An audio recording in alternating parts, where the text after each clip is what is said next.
stood still when he said, John, go do my will. Go tell that long-tongued liar. Go and tell that midnight rider.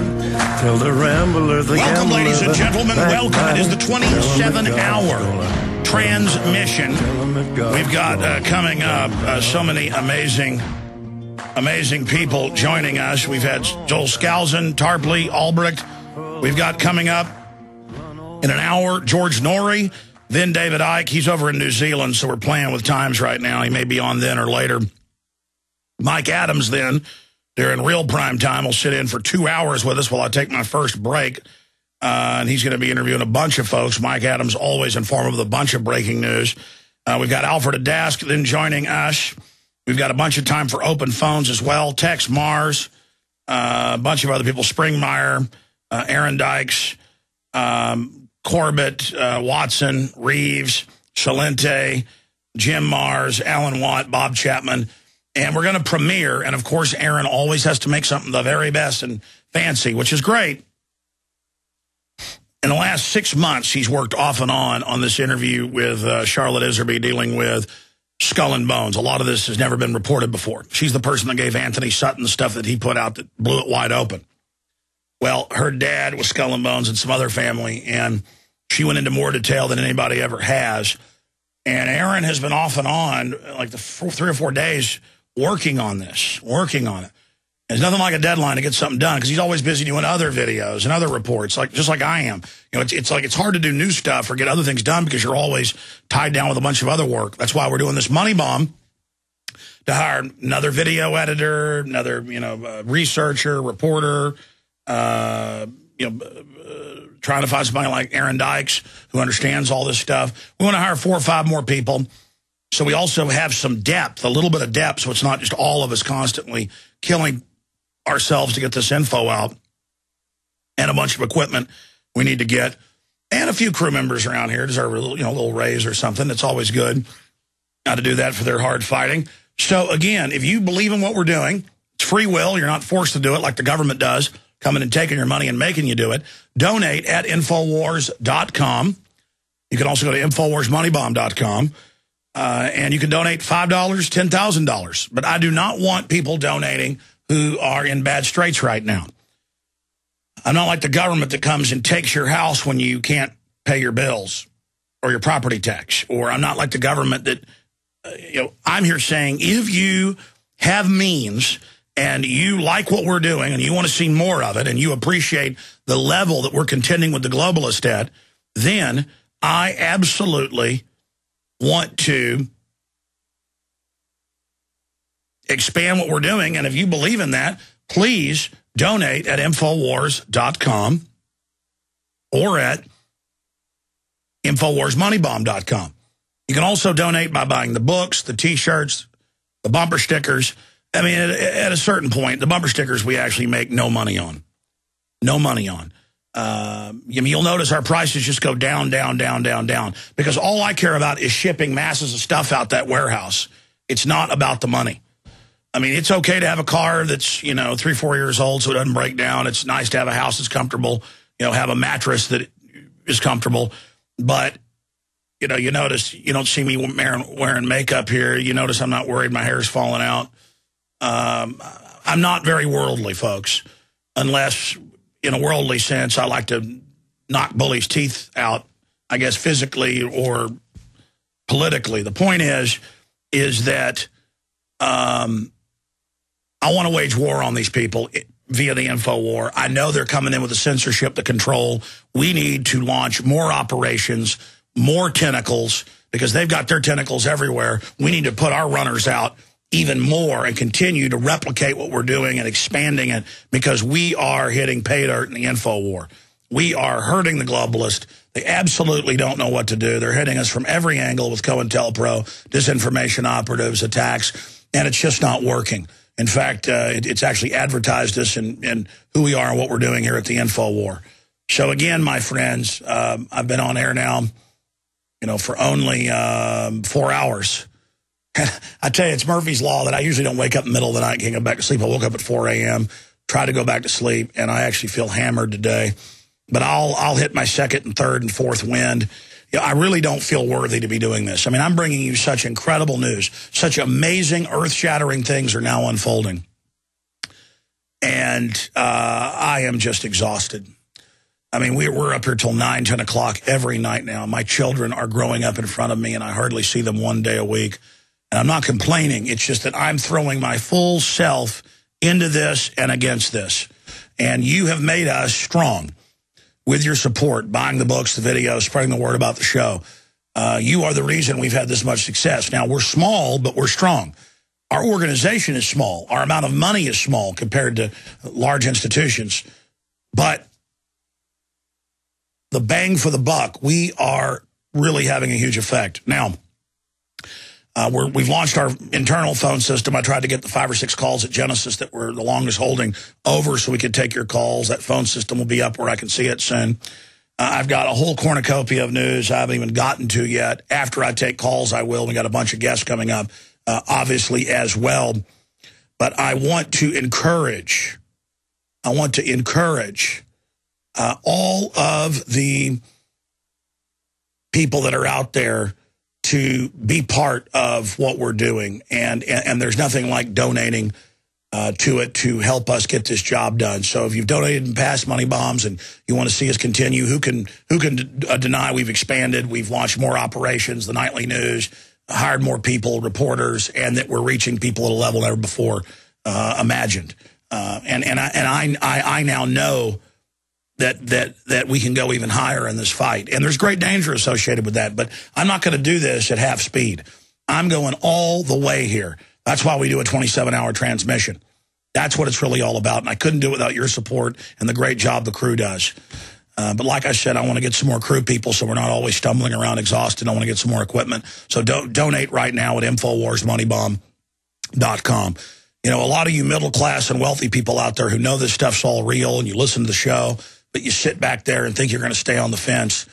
If you're not going to donate or spread the word about this show or buy one of my DVDs and make 1,000 copies of it and give it to people you know, you better go broker some time. It's cheap on local AM station and do your own show. You better start a website. You better start a local newspaper. You better go down to city council. I'm telling you, we need all good men and women to come to the aid of humanity. This is all in right now. This is an all-in operation. I want everybody to go to Infowars.com and order the bumper stickers. We've got them at cost, whether it's packs of 15 or 1,000. It's all available there right now at Infowars.com to help spread this message, to get out front. Warrantless checkpoints, microphones in the trees and the telephone poles, total control, cancer viruses and the vaccines, GMO everywhere. I mean, wars, torture, secret arrest, a Nobel Peace Prize winner launching all these wars. I mean, God almighty, we got to turn this around together. And we're so close. People now know about the Federal Reserve. They now know about the New World Order. The globalists are now very unpopular. A decade ago, nobody even knew who they were. Maybe 2% of the population. We have come so far with the move to audit the Fed and abolish it. We can go so much further together. But more importantly than even donating, spread the word about Infowars.com. Spread the word about PrisonPlanet.tv. Spread the word about our free YouTube channel with 150 million views and growing just on one channel, where it's all posted right there, too. Just appreciate the information. Realize people have gone through a lot of trouble to bring you this. A lot of people died to bring you this information. I've interviewed a lot of people who've been murdered, okay? But we're standing in the sunshine, out in the light, as Jim Garrison said, that's the best defense. Now, I want to show you just a smattering of some of what we've done. And we're going to come back after a few of these and go right to your calls. The number to join us is 877-789-ALEX, 877-789-ALEX. And you'll be on, those of you we don't get to right away, you'll be on with Noory, you'll be on with David Icke, all the folks that are coming up. Mike Adams is coming up as well. I've got 12 of the reports Darren McBrain just happened to grab. Special reports, subliminal messages from the nightly news. Denver Airport, New World Order art, citizens punished for recording bad cops, 9/11 street poll, Facebook, pre-crime scanner technology, public reacts to Fed raids on Gibson guitars, NFL grope downs. Take this first one. We're going to play 3 or 4 of these, whatever Darren wants to play first. I told him the ones I wanted, and I can't remember now. Which ones? Yeah, we're going to play Subliminal first, and I remembered that one. But the point is, after you watch this, record it and pause it. Because you see the Sharpie ad, and it says, stop protesting, and then a guy holds a sign up saying, now. And it's all subliminal. And you see the stuff where Ron Paul supporters are drug addicts. I mean, this is the kind, anything you watch that's globalist funded. 99% of these national shows have it. I mean, it is just everywhere. And because your subconscious mind absorbs it, the rest doesn't. We got that report. We'll play a few more and then come back and go to your phone calls. And we'll take a lot of calls throughout the evening. We're going to start going to calls right now. But again, InfoWarsMoneyBomb.com. Please get that address. Email it out to everybody. It's kind of had some problems because of all the hits it's getting. You can also send out Infowars.com. There's the 27-hour marathon broadcast link in red. That has the main stream, the video stream, and then all the backups under it. You can send that link out as well to everybody you know. But we'll be right back after a few of these Infowars Nightly News reports, followed by Darren McBreen and others. And we want to get more reporters and just expand this because we're reaching millions of people with this. And it's not just Alex Jones up here reading news and ranting and raving and putting out 2 films a year. This way we're hitting them every night with information like this because nobody else has stepped up to do it. Brought to you in living color. Kennedy died at 1 p.m.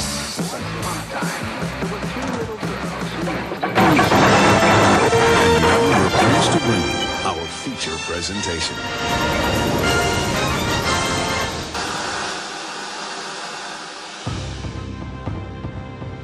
Every day, our senses are being constantly bombarded by subliminal messages that are found in TV, movies, and advertisements. The subliminal messages we are subjected to are unrecognizable by the conscious mind and only recognizable in our subconscious mind.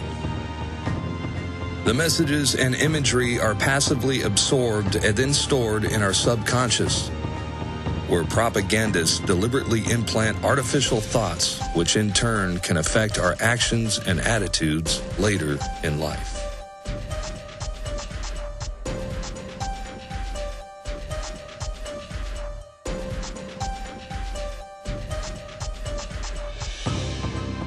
Experiments have shown that less than 1 minute after the viewer begins to watch television, the brain switches from beta-level consciousness, associated with active and logical thought, to alpha level, which is associated with passive acceptance and suggestibility. This is why advertisers spend billions of dollars a year on commercials, as well as product placement within TV shows.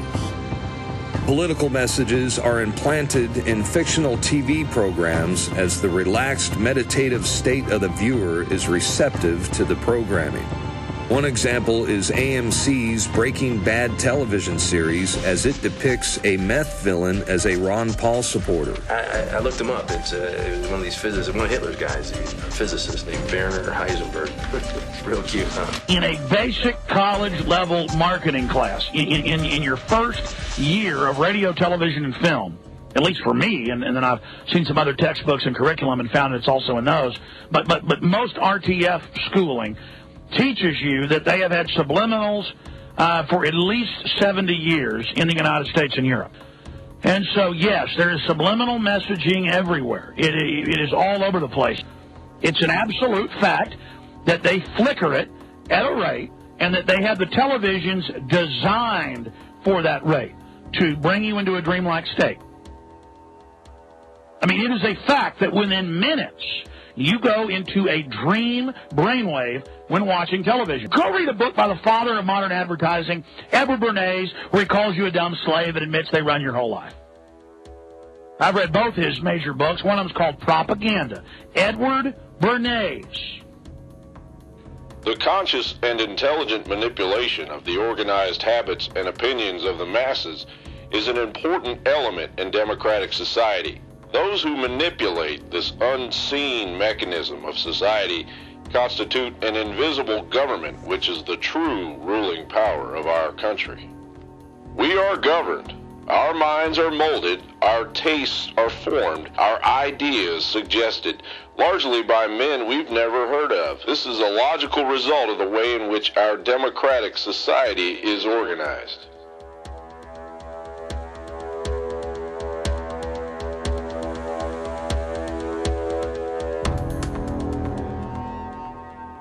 Alex. I'm Darren McBreen for Infowars Nightly News. We're here at the University of Texas in Austin just days before the 10th anniversary of 9/11, and we're wondering how many people are aware that there was a third tower that fell, Building 7, which was not hit by a plane, but collapsed demolition style at 5:20 p.m., many hours after the first two towers fell.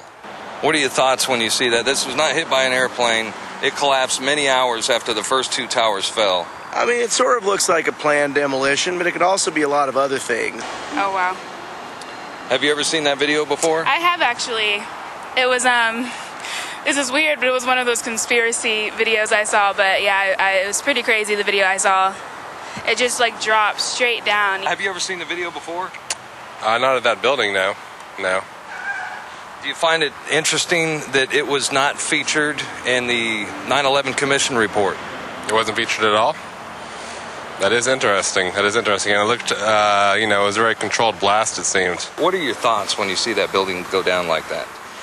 I don't really know what happened to it. I don't think anyone, the government probably wouldn't tell us. I'm actually in the College of Architecture as a grad student and have seen several demolitions, and it does look completely controlled. I mean, it looked like a controlled demolition. It didn't look like the explosion happened from, one side, coming in or anything like that. It looked like it kind of happened from the bottom and just kind of imploded on itself. Is that the first time you've seen the video? Yes, definitely. That's the first time I've ever seen that, yeah.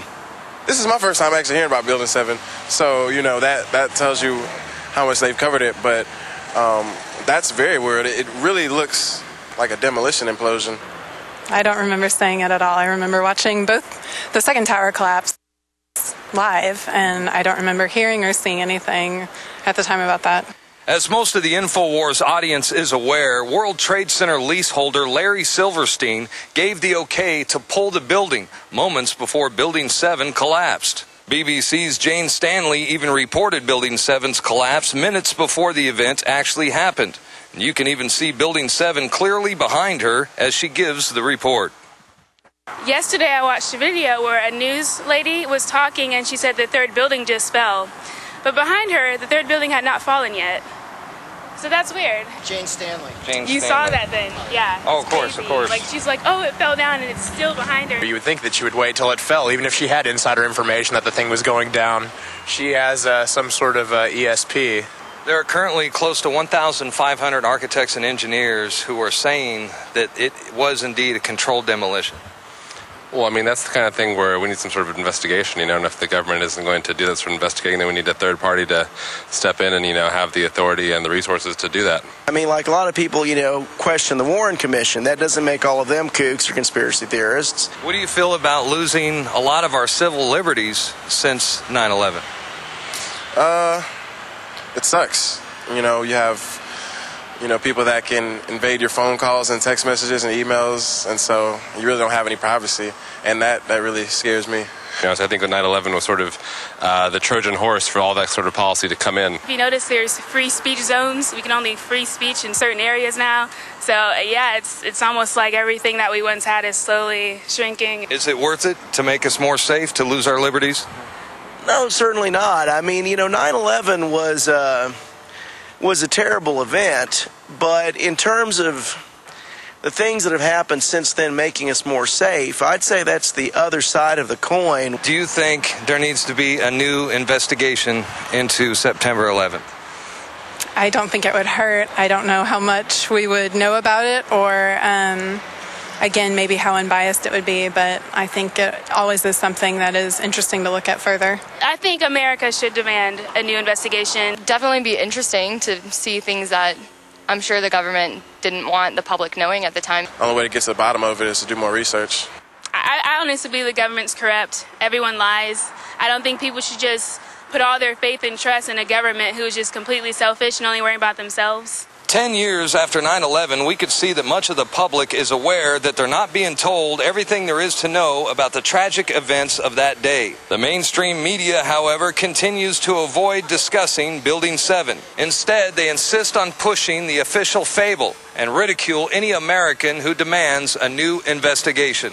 I'm Darren McBreen for Infowars Nightly News. Back to you, Alex. I'm Darren McBreen for Infowars Nightly News. The Green Police have struck again. First, it was the Amish selling eggs, and then it was children's lemonade stands, followed by SWAT teaming people for selling tomatoes. And now, it's Gibson Guitar, one of the few iconic American companies we've got left exporting goods to the world. Now, we're about to show you a TV commercial that started airing during the Super Bowl. What appears to be lighthearted by most viewers is actually a very serious sign of dark times ahead. Okay, so it's 3708, paper or plastic? Plastic. That's the magic word. What? Green Police. You picked the wrong day to mess with the ecosystem, plastic boy. Battery! Let's go, take the house, come on! Put the rind down. Sir, that's a compost infraction. Did you install these bulbs? Well, Tragedy strikes tonight where a man has just been arrested for possession of an incandescent light bulb. What do you guys think about plastic bottles now? The water setting is at 105. Yeah.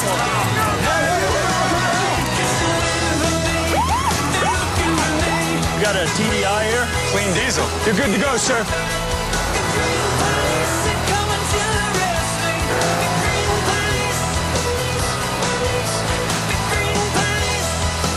Good afternoon, officers.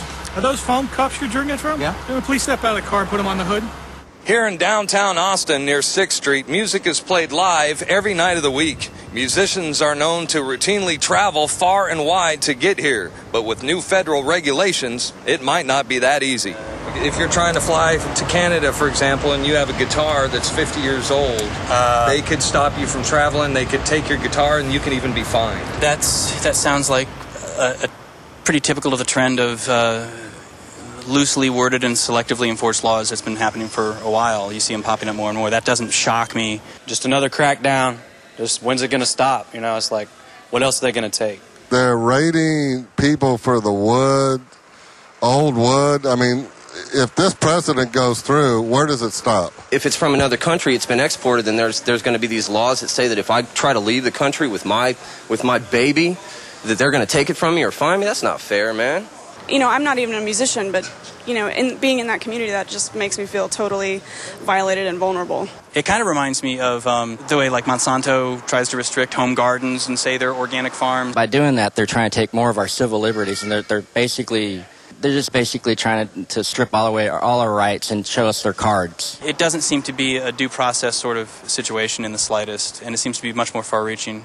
If you get on a plane and you want to travel out the country, there's a chance that if you have a guitar with you, let's say it's an older guitar, that you could be restricted. You could be fined, or they could even take your guitar from you. What do you think about that? I say Big Brother's wreaking havoc on the free world every step of the way. Well, it looks like due process under the law and being innocent before being proven guilty are two concepts that are apparently no longer applicable in the United States, at least as far as the federal government is concerned. I'm Darren McBreen for Infowars Nightly News. Back to you, Alex.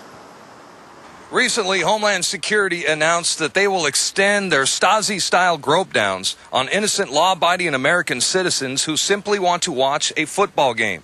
Now, we're here at DKR Stadium in the heart of Austin, Texas, to ask football fans how they feel about the new Homeland Security pat-downs. Having people pat down before they come in, I don't think that would, like, the cost and benefit doesn't make sense. If they have to wait in this big crowd and big lines and then still get checked just to go in to see, like, their favorite players, it might create some personal problems. I feel like people are always going to find a way if they want to do bad things. If someone really wants to do something, most likely they're going to do it and they're going to find a way to sneak it through. But the more roadblocks you put up there, I guess the harder it's going to be, the more you might deter somebody from trying. Really, I think it's kind of going overboard. I'm not really for it. I don't think that it really will get anything accomplished. You know, you had the guy who tased the individual, and that situation was big, and I don't want to get tased, so in a way, it's, hey, that's security. It's what needs to happen. But in another way, it's really intrusive. Having Homeland Security at the entrance of the gates could potentially make it safer, but I also feel like it's a violation of privacy. Last Friday, Alex Jones called for a boycott of the NFL in his attempt to prevent America from continuing down its path to becoming a nightmare police state. Don't be part of this ritual of corruption. Boycott it, and even if you don't go to NFL games, talk about boycotting it. This USA Today poll on September 16th clearly demonstrates that most Americans disagree with these aggressive procedures. But the federal government and Homeland Security don't care. Even though it's a clear violation of our constitutionally guaranteed Fourth Amendment rights, they're moving forward with their plans. You know, a lot of privacy advocates are in an outrage as far as, and this goes with the TSA and airports as well, about children that are being subjected to the same pat-downs. And where do you draw the line, and what's your feelings about, taking your kids to a football game and they have to be patted down as well? I can understand the reasoning for doing that, just because terrorist attacks can come through any ways, and they would do anything just to get whatever accomplished. But I think that at football games, doing that to children is just it's a little bit over the line. I don't think children need to be pat down. It would be an arbitrary age around 13, I think, would be acceptable. Underneath that age, I think you should give children their space. Yeah, if you've got kids with you, especially, you bring your son, your daughter. I don't know, it's a nice feeling that, okay, we a little bit of a hassle, slowed the line down, but I feel safe. I would hope that, reasonable minds would prevail, and they would just say, an 8-year-old kid that's not going to be carrying a bomb of some sort. I would hope it doesn't get that far. If I have something where I don't feel like I should be touched, or I had a situation where I've been touched before and I didn't appreciate that one, I'm clearly not going to appreciate somebody who feels like they deserve to have to do it for security reasons. Like, that's not a good reason to be that intrusive to my body. The unholy alliance between the NFL and the federal government is merely the next stop on the road to transforming America into one giant prison camp, a tremendous price to pay. And as you could see, most people don't feel it makes them any safer. I'm Darren McBreen for Infowars Nightly News. Alex, back to you. I'm Darren McBreen with Infowars Nightly News, and I'm here today at the Texas State Capitol. And we're about to find out if the people of Austin are aware that they are about to be hit by a wave of utility bill hikes as new EPA regulations drive up the cost of energy. What do you think about paying higher utility bills because of the EPA's new regulations against power plants? There may be some new regulations coming up against power plants at this point. But unfortunately, right now, I think that our citizens, statewide and nationwide, basically overburdened, especially with today's economic developments and situations that are going on. I think rate hikes should be at a minimal to at least try to alleviate some of the burden on our taxpayers and our citizens nationwide and statewide. I know a lot of people that are going to be not only shocked but a little bit irritated about that as well. Sure. They're already, because it's such a hot summer. Exactly. Everybody's bills is already up through the roof. You're already paying through the roof because the ACs are running nonstop, and then all of a sudden it's like, on top of that, and with a downturn economy, yeah, it's doesn't seem to jive that well. Of course, I don't want to pay higher utility bills. They're already extremely high right now as it is. Well, I don't want to pay more because of the carbon dioxide thing. That doesn't seem right, especially if it's not even proven. Generally, I prefer regulations that deter pollution and paying a little bit more for that than an unregulated environment. It all has to be regulated some way, right? It's going to mess our environment up.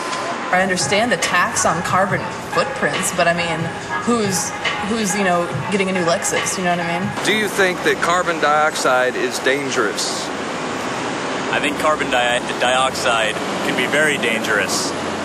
Okay, what do plants breathe? Carbon dioxide. Yeah, I think carbon dioxide is definitely dangerous. Otherwise, there wouldn't be any rules and laws to prevent it being. What do plants breathe? Carbon dioxide. Carbon dioxide is turned into oxygen by plants. Okay. So, it has to be in the world. Obviously, it's not all dangerous. Carbon dioxide isn't a dangerous gas, but when there's too much of it, it's a problem. Carbon dioxide, even though it's a natural gas consumed by plants, it can be dangerous because, everyone says it has to do with global warming. Behind me is the Holly Street Power Plant. It was partially closed in 2004 and officially shut down in 2007. Now it's simply a reminder of Austin's energy independence. What do you think about the fact that General Electric, one of Obama's biggest donors, that they get a waiver and they will not be subject to the regulations? That sounds like politics and lobbyists at work. I mean, it's government, right? No surprise. Sounds plausible. Yeah, it sounds possible. There's no surprise about that. General Electric doesn't need any favors from anybody. They're a multi-billion-dollar corporation. Are you aware that some of these new regulations are also shutting down power plants, and this is causing some of the rolling blackouts throughout Texas? No, I wasn't familiar with that, actually. Didn't realize that was going on. Lobbyists make a lot of money striking these deals. There's a lot of things that we don't know, and how government, the tax breaks, the incentives, loopholes, you name it. So I think it's just one more to add to the list. Well, as you can see, Alex, the people here in Austin, they're aware that their utility rates are going up, but they're not sure of the real cause. This is Darren McBreen with Infowars Nightly News. We've got it. This transmission is coming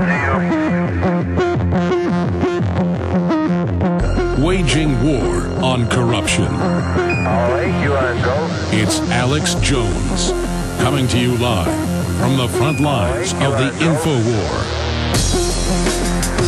Well, I'll tell you, the Infowars command base is hopping with little info elves. I guess that makes me the pot-bellied Santa Claus, bringing information warfare weapons to all the little children out there and all the adults as well that want to fight the New World Order.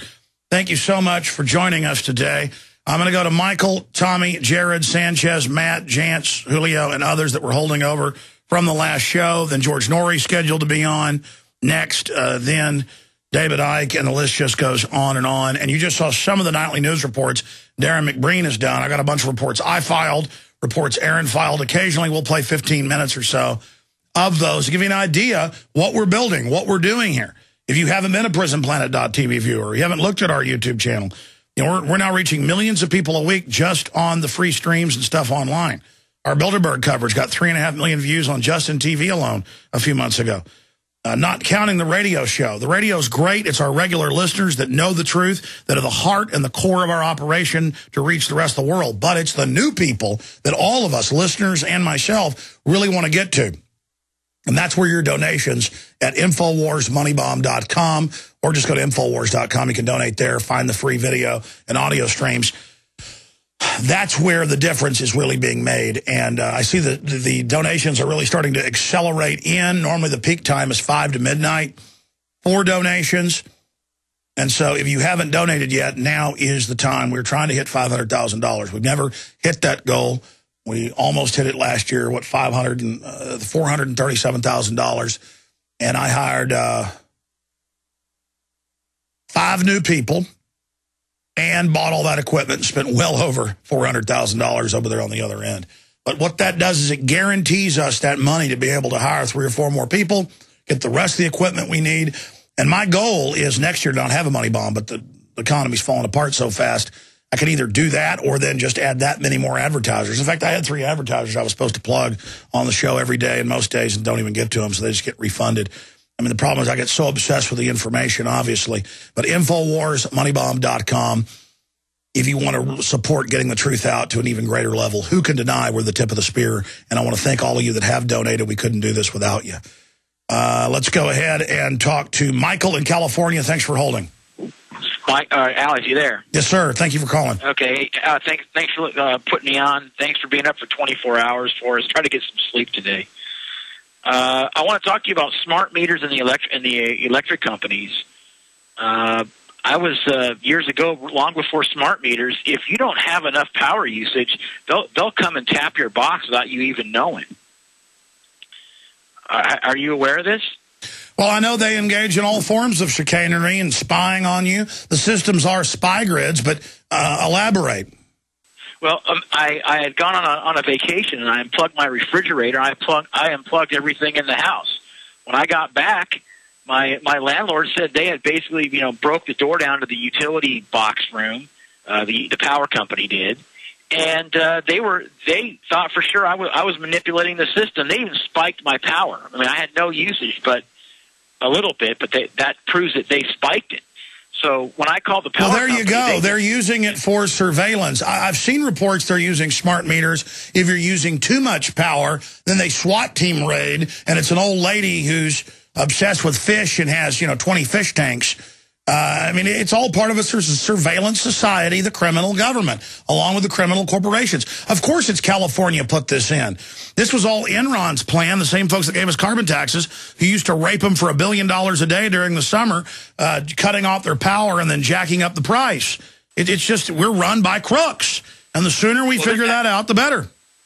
Well, actually, that happened in Nevada, of all places. No, but I'm bringing up California because that's where I've seen the real horror stories, and you're calling from there. Oh yeah, they're doing it here too. Now the other thing is TSA. I think you might like this story, Alex. I was flying home from Europe this year. Had to go through D.C. Don't ever go through that airport. What a surreal Orwellian place that is. I'm sure you've been there. I told them that they couldn't touch me. And they said, then we're going to go in the secret room. Have you had any callers or yourself been in that little weird room they put you in? Well, I mean, here's the deal. I've said no to the TSA before. I've said no at checkpoints and filmed it and been arrested and things like that. But I had no sleep in Las Vegas. And they'd gotten me the Southwest Airlines business class. So it was like, I get to go bypass the line. And so I was late. And I come up and I say, I'm not getting in the body scanner. And in a way, I wanted to document what the guy was going to do. And, he proceeded to do the groping. He didn't grab my, genitals because I was going to, really make an issue out of it. And I was saying I do this under protest and I may still do something legally. But he said, if you prefer, we'll go in the private room. And was pointing at it. And I've reportedly, they strip search people in there. It's every pervert's dream. What happened? Okay. What happened was I refused to go through the microwave, right? And what they do, what they did to me is all of a sudden you can't go through anything. They make you wait outside the priest or the metal detector, and then all of a sudden they call it a guy who looks like Snoop Dogg, who starts barking orders at you, telling you to take off your belt, even though my belt didn't have any metal on it. They start. It's like a traffic stop. It's a drill sergeant. You're in an arrest situation here to break your will and train you to be a prisoner. So finally, they get you through there. They make you sit in a chair. At least this is in D.C. anyway. They make you sit in a chair in front of everybody. So it's like you're on stage now, and now you're on the torture stage, right? You're in the town square in the stockade basically there, or the chair. And they start. You can't do this. You can't do that. They want to know what your cell phone number is, and they just start swarming you, right? Here comes the manly woman. They got the manly woman who comes out, starts barking orders at you. I told them, you're going to touch me, you better put on clean gloves, right? Well, they did that. Then I said, you know what, you're not going to touch me. I don't want you to touch me. I said, you have to go in the private room. So when you go in there, I'm like, so what? They're like, all right, well, show it. You got to take your pants off. So you know what I did? I just did it Braveheart style. I just showed them my rear end. And then showed him my junk and said, here you go. This is what you want to see. Here you go. Well, and, it's funny you tell that story because I happen to know a little bird who reportedly did that too. But, the issue is that freaks him out too because that's what's coming next. But you're not supposed to be into that phase of humiliation yet. And that's what the naked body scanners are. They lie to you and say, oh, we don't record it. They've been caught lying. Oh, we're not going to grope kids anymore. They keep doing it. It's all part of their criminality. Great job, Michael. Good to hear from you. Tommy in Tennessee, you're on the air. How you doing? Good, brother. First of all, like I say, the wife and I go into a forever agreement for the protection of the crew, you and your family. And also, I live over here near the Holston Defense, and our local news ain't covering it. And I was wondering if you've heard anything about it. There's a lot of military activity going on around this area. Where are you in Tennessee? In Bristol, near the Holston Mountain. Well, sir, the entire military structure is on total alert. For a month, they've been building up in the Middle East and building up in Kuwait. And Israel is saying that there's about a 95% chance they're going to strike Iran. I mean, I covered it earlier. Did you hear the show earlier? I mean, I won't blame you if you didn't because it's a long show. Israel considers preemptive attack on Iran. Netanyahu goes and asks the Knesset and cabinet for permission. Okay, that's Fox Television out of Europe, Sky. Here's AP, same thing. Israel test fires missile as Iran debate rages. U.S. troops standing by in Kuwait to back up Israel. London Guardian, UK military steps up plans for Iran attack amid fresh nuclear fears. And this is in a few of our newspapers, but not big news here in the U.S. Yes, sir, they are gearing up big time. Yes, sir. Also, I heard you last week saying that you were getting letters and stuff about the TSA is not here, with their military checking cars. That is a lie. They are here. Well, they were here. I hadn't seen them in about a week. No, sir. That's COINTELPRO, paid disinformation. They know full well that they're talking about an attack on Iran. They say I'm just making that up all over the web to make people who are ignorant think of this guy's a liar. It's all over your TV, all over your radio. They've had Army and TSA checkpoints in Tennessee and a surrounding 4-state area. I have it all on video in Police State 4, but it happened again, as you know, a few weeks ago and was national news. But they just say, Alex is a liar, it's not happening. And you got a lot of info warriors here. There's a lot of people in the know here, so you have a lot of people listening to you daily and praying for you. But good job. Thank you. Well, God bless you, sir, and I appreciate your call. It's great to hear from you, Tommy. I know I have a lot of people praying for me, and that really makes me humble because I know there's so many good men and women out there and so many children that write me letters that are counting on me to do a good job. And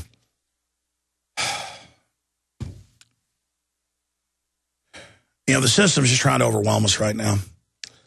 They really are. Jared in New Hampshire, you're on the air. Hey, Alex. I had 2 points before I originally called. When I originally was going to travel to the UK to do a foreign program out there, and I went down to the consulate to report to get my visa and stuff, and I paid with my debit card, and I paid with my debit card, and they almost didn't want to take it because it didn't have the chip in it. But I only paid with the debit card because my bank takes care of the exchange rates. Okay. Yeah. No, go ahead. What's your question? Have you had anybody call in and experience that before? Because I felt a little targeted. Your phone's a little muffled. Just real clearly, exactly what happened? I went down to the consulate to get my visa, and I paid with my card, and I paid. Yeah, they didn't want to take my card because it didn't have the RFID chip. Yes. What's happening is banks are announcing dozens of new harassing fees. You're treated like a criminal. Every time I go out of town, my cards are turned off, no matter where I go. And I've got to call and explain who I am, that I did get gas in this town. I can even go to Dallas, and they turn my cards off. And it's just all part of this system. They call it security, but it's total control. And more, they're refusing cash, but also most forms of credit card. And then they're just going to force us into this cashless system.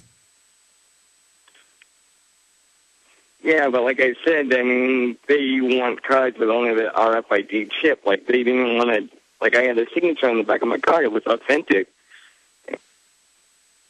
Well, sir, it's all part of this system. They want the cashless society, and so they can track you, understand and control how to better rape societies, track human activity, destroy underground economies that can keep us alive, shut down our societies, and also tax us and control us at every level. I appreciate your call. I know it's terrible, Jared. Sanchez in California, welcome. Hey, Alex. Thank you for taking my call. I just wanted to go ahead and express how I'm just angry. I'm pissed off at what's going on with the media, how it's just not reporting on Ron Paul reporting on anything. They're all paid and bought for. And, well, as you know, Sanchez, they've put out 2 scientific studies as if we need a study. We've done the math here. He gets 4 minutes to speak. Then the next person gets 8, and then 9, 10, 12, 14, 15 minutes. He gets the least amount of time to speak. He gets the least amount of attention. The attention he does get is negative by both parties and all the media. Why? Because he's real. All the rest aren't. And that's why they're doing this. And it's another illustration of a guy who knew our problems, knew history, accurately predicted it. Now it's all coming down, and the system is scared to let people know about him. Yeah, no, that's exactly what's happening. And you know what? It makes me think, well, why don't we do something? Why don't we make the media report on this? I mean, they're giving us trash all day long. Why don't we fight back? And so I have an idea. You know what? I have an idea, and then I want to hear yours. We should pick a date, say 2 weeks from now. Let's say 2 Thursdays from now. Guys, we pull up the date 2 Thursdays from now. Whatever that is, that'll be November, or shoot, let's make it next Thursday. Or next Tuesday, whatever. We should pick a date, pull up a calendar. We should pick up a date. In fact, let's not wait too long. Let's pick up a date, or maybe we should give it longer. I mean, I'm kind of brainstorming here. Maybe it should be early December, where everybody goes and protest the biggest media outlet within 20 miles of them, and bullhorns them and speaks out and hands out Ron Paul blackout flyers pointing out he's being blacked out in the media. What's your idea? I like that. That's good. That's good. My idea is I'm not really that good at explaining. I'm not as eloquent as you are. No, I'm not eloquent. I'm a hillbilly. Tell me. Okay, so I watched this documentary. It's not like a conspiracy one, but it was really good. And if you haven't seen it, Alex, I recommend that you watch it. You can watch it on Netflix. It's really it's entertaining. It's really cool. It's called Exit Through the Gift Shop. And what it's about this street artist named Banksy. And he's probably the most famous street artist in the world because nobody knows who he is. He's kind of like the Robin Hood of this underground world of street art. And this documentary kind of covers a little bit of that. And it's just real interesting the way that it's made. But it has like a twist in the middle of it where it shows you how easy the masses of people can be manipulated or, in a sense, brainwashed to buy anything. They'll just buy whatever. There's even a guy in this documentary who calls himself, he becomes a street artist himself, and his name is Mr. Brainwash. And this is exactly what he does. He goes out and he brainwashes everybody using like propaganda and using hype to think that his art is great when it's really, in my opinion, it wasn't that great. But it's just a really interesting film. The reason why I bring this movie up is because there's another very famous street artist in this documentary, and he said something that was really, I think, is key. I think it's very important. I think we should all hear it. And this guy who said this was, his name is Shepard Fairey. And Shepard Fairey is the guy who created the Andre the Giant. Yeah, he created the Obey stuff, the Obama iconic image, sure. Yeah, the Obama thing. And anyways, he was in this documentary, and he... the power of tagging things, I'm not going to get into it. The point is, yes, this show could launch a national tagging program that would really hurt the globalist. I'm not necessarily saying that, Alex, but what I'm saying... Well, no, but I've never done that. I told people hang the Obama poster in legal and lawful areas, and still they festooned them all over, stuff that... was kind of uncivil, but then they were selectively enforced against, and then that made it even bigger news. So briefly, because I want to hear this, what is your idea then? People could paint their own barns, their own cars. I've seen people doing Ron Paul or Infowars.com cars. People could, what are your ideas to really grab people? I'm trying to explain this the best I can. This guy, he said, in regards to talking about this Obey thing, this is what he's really known for. He was talking about it, and he said that when he was doing it, he just started it out as an inside joke between him and his buddies. And he was just doing it for fun, going out at night. And, yeah, he was putting this stuff illegally up on, like, walls, stickers and stencils and stuff like this, and on billboards. Of course, he was doing it illegally, but just if you flash forward years later, like, this guy's made an industry of it. Now Obey is like a clothing line. People all over the world are wearing Obey T-shirts. I have a bunch of them. And one thing he said is... Yeah, I know, and he claimed he was a guy that was anti-commercialism. And so you're talking about creating some type of Ron Paul movement like that. Certainly Ron Paul movement is 100 times bigger than Shepard Fairey. He's more of a leftist, but I do understand taking kind of that model and doing that. That's what we did with the Obama poster. I want to show people right here, and I appreciate your call. Was that the basic idea, Sanchez? Yeah, that was the basic idea. I was thinking, since he did something like that, if we all had just at least one image that we could all at the same time, because that's just one guy that did that. And imagine if just half of your listeners, or even like a quarter of your listeners, were to do that, then, I mean... Yeah, we could have an image of Obama as a ghoul and put under him murder prize winner or murderer. And then when people say, why are you calling him a murderer? We say, well, he's the Peace Prize winner. He's for torture and all these wars. And you know what? I think you're right. I think we'll come up... Or Ron Paul. Alex, what about Ron Paul? What do we do with image of Ron Paul? Some kind of universal one that you guys can make the art for. And then it could say, not a puppet. Or it could say our last chance. And just everybody, all the info warriors at the same time, puts it out everywhere, because there's so many people that don't even know who this guy is, Ron Paul. No, I agree. That's a good idea. Not a puppet. They fear him. You know what? I will launch next week. I'll get my graphics folks to put it together. We'll launch an iconic image of Ron Paul, his face, with a simple slogan on it. It's a genius idea. God bless you. By the way, speaking of getting the word out, $5.95 for a 25-pack of my bumper stickers at cost.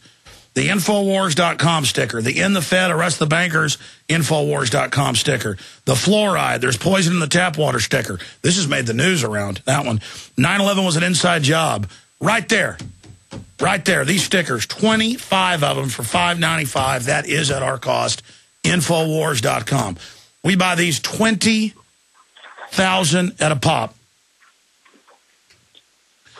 Okay, Sanchez made some great points. I want to get to Matt, Lance, Julio, Tina, Zach. I can't tell who was holding when the last hour ended and who's new here.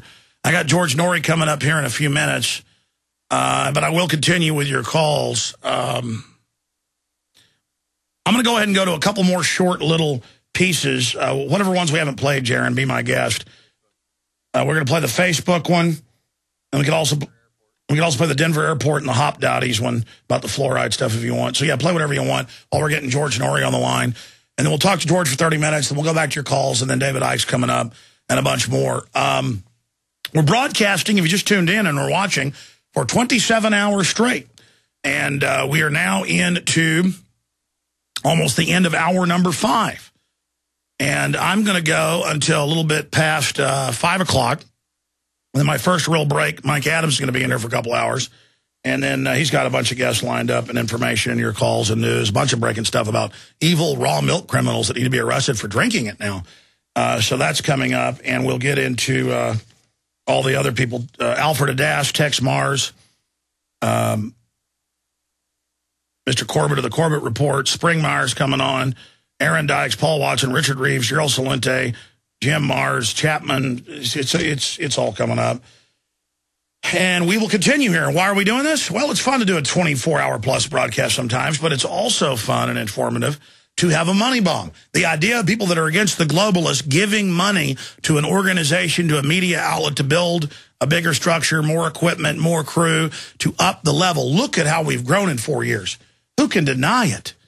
We're routinely linked on Drudge Report. They have all these national TV hit pieces on it. Infowars and PrisonPlanet have more than tripled their audiences. The films are viral. Everything we do is just bam, bam, bam, breaking through. And it's all because of you supporting us and spreading the word and my hard work and the crew's hard work and dedication. So InfowarsMoneybomb.com. I know it's well over $100,000, but I'll tell you, we usually launch these a month before, get the website up. We did this 15 days before.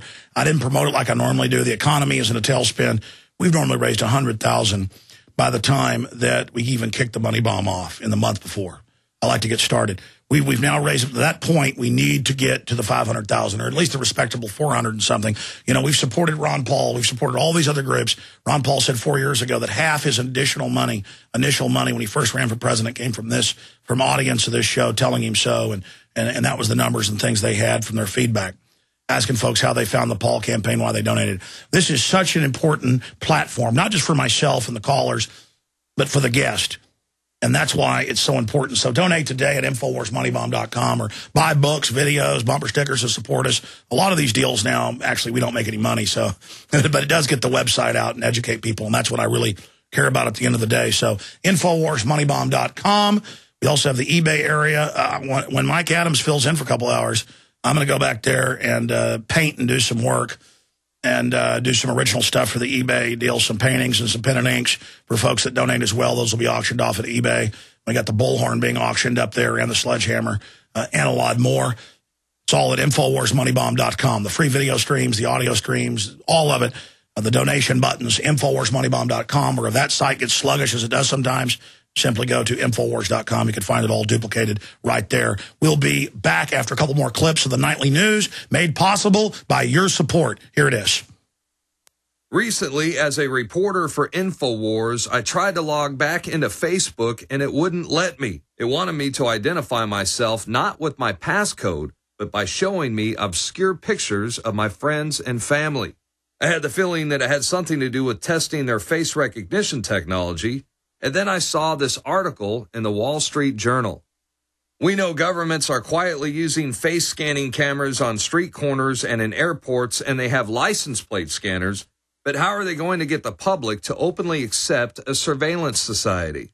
Well, Facebook recently teamed up with CBS to promote their new fall drama, Person of Interest, to condition people to opt in to their face recognition program. They know who these people are and what their names are, and they want you to confirm it for them. Sure, the security measure confirms who I am, but it also confirms for them who my friends and family are. So I went out to the street to find out what people had to say about all this. I tried to log on from a different computer that I never used before, and Facebook prompted me to say, look, we want you to go through a series of face recognition. The questions and like showing you the pictures of your friends and stuff. And they want you to identify all those pictures of your friends. I guess it's just a privacy and like more of a protective measure because I know people's accounts get hacked a lot. So maybe they're trying to actually help us out by giving us a little quiz. I think I know what you're talking about where they show you pictures and it's like, oh, is this person? And you're supposed to confirm it. I think that's really weird. I know it's used as a tool just to make it easier to tag people, but I've never heard of it being used to get you to like get back into your page. You feel comfortable with the fact that Facebook is data mining all your personal and private information, including, your friends and family's activities? I mean, I can't say that that's comfortable, but I think anything that you put up on the internet is up for public scrutiny. I'm not comfortable with that at all.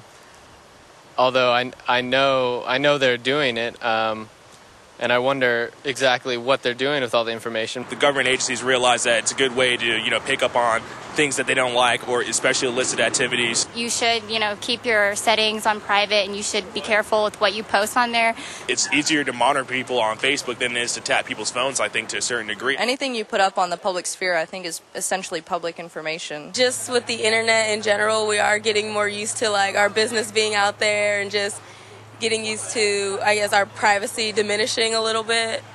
I'm just not going to be very informative on Facebook anymore. No. Untag myself from every post that I've ever been in. Some people are concerned that Facebook, it might be used to acclimate the public into accepting surveillance society.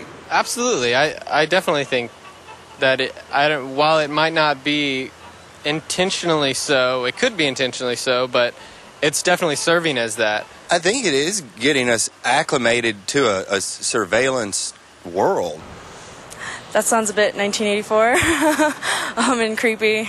People are getting really used to sharing all kinds of information, putting everything about their entire life online. We're putting a lot of information in a public sphere, and that information is accessible to anyone. I think it's definitely acclimating people. Who knows if that could be used for good to hold us to a higher standard, or for something else. It's really about what we do with it. I personally love Facebook, and it's just a way for me to keep in contact with my friends who live all over the world. And for anyone to use that for, like, keeping track of people, I think that's just really creepy, actually. I don't feel comfortable with that. It's incredible. Internet kill switches, cybersecurity, the takeover of the web, warrantless wiretapping. This is America 10 years after 9/11, and it has nothing to do with keeping us safe. Zuckerman, the owner of Facebook, insultingly called his own users dumb Fs. But worst of all, once you've posted your photos and your personal data on Facebook, they say they own it forever. You can make your account private, but it's always there. They're using it. Social networks like Twitter, Facebook, and all of it, they have deep government ties. Google was set up with funding from In-Q-Tel, a company whose main client is the CIA. As Wayne Madsen reports, the CIA has always used the popular media of the day to push their propaganda. And today we see Facebook expanding their face recognition capabilities. I'm Darren McBreen for Infowars Nightly News. Alex, back to you. We now take you live to the Central Texas Command Center in the heart of the resistance. You're listening to The Alex Jones Show.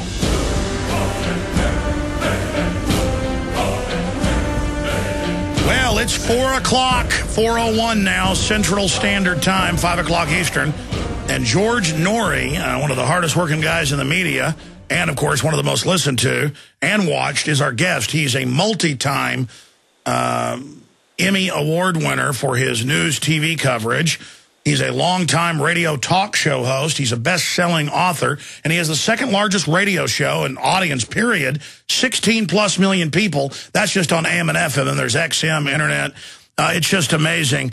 And he really, more than anybody out there, if you had to put it all together, helped bring my message of information to the general public in the last 8 years, having me on as a guest at Coast to Coast AM, coasttocoastam.com. And by the way, he invited me on this next Monday. It was funny. I mean, I invited him to pop on here and kind of begged him because I know he's a busy guy and needs to get some sleep. And then I kind of said, hey, I like to do the full interviews. I like popping in during the news. He said, all right, Alex, you're on next Monday. But then they told me what they wanted to talk about. It's always, just simple areas. I can talk about whatever I want, but it's general topics. He said, I want to talk about Alex Jones and then the state of the world. So I guess we'll be talking some about little old me, but I guess it is kind of the transformation and awakening. But I got to tell you, George, so much of what you've been talking about for decades and I've been talking about for close to that, it's not that it's even becoming passé, but now it's like it's worse than we thought. Government wants Google to shut down videos that are critical. Street lights that listen to you. Oh, there are cancer viruses in the vaccine. I mean, it's like if we're almost becoming passé at a certain point or mainstream, then how much worse is it that we don't know, George? Alex, it's George Orwell. It's 1984, except he was off by 20 years. Yeah. And, here we are right in the middle of this. When you hear stories that Homeland Security wants to monitor the social networks just to see if there's any potential of civil unrest, these are scary times that we're in right now. Technology is one of the main reasons these things have happened to us. What you've been able to do and what we've done on Coast to Coast, and by the way, we're popping champagne because we've now hit 559 commercial radio station affiliates, which is just about unheard of. And you are right, we are number 2 in the world in terms of affiliate count, and we're slowly creeping up, and one day we'll be number 1. But what's happening, I think the public has become aware, not only because of technology and social networks that move information faster and faster and faster, but they are also smart enough to realize that, you know what, we love our country, but you can't accept everything that government hands to us.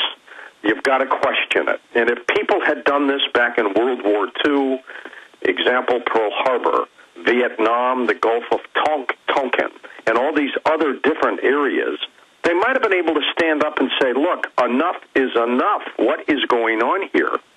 And we find ourselves right now in the middle of all this with this vast amount of information out there at our disposal, and people are becoming more aware of it. And that's what you're feeling, that's what I'm feeling, and that's what so many other people are feeling. Well, George, in fact, that was my next question for you. You see the awakening. You are a world-renowned analyst, media personality, researcher, probably one of the best interviewers out there, bar none, probably even better than Larry King in his heyday. You have your finger on the pulse, so I know you're picking up what I'm picking up. I am a person who is well-known, especially because of the Internet, and so anywhere I go, people stop me, and it's not every 10 or 15 people now, it's every 3 or 4 or 5, no matter where I go. But they're always saying, nobody's waking up. We're in deep trouble. Oh, my God, it's all true. I really appreciate you. And so they don't understand that actually we are becoming the majority and more people are awake than they know because they're not George Noory, they're not Alex Jones. There's only a handful of media personalities in the real media, in the reality, truth-based, seeking media who are recognized. And so we get the feedback and see the awakening, but then people individually out there, they're awake, but they feel like they're alone. I think that's why Coast to Coast is so important, because people can actually hear, and you have polls, and people know then that they're not in the minority. They're not crazy. They're not kooks. Can you speak to that phenomenon from your incredible reach, communicating and doing conferences all over the country? Well, first of all, I learned at a very early age, and I'm talking 19 years old when I first started working in broadcasting. I think I was on the other end of Marconi when he said, "Can anyone hear me?" I think it was me who said, "Yeah, I can, Mr. Marconi."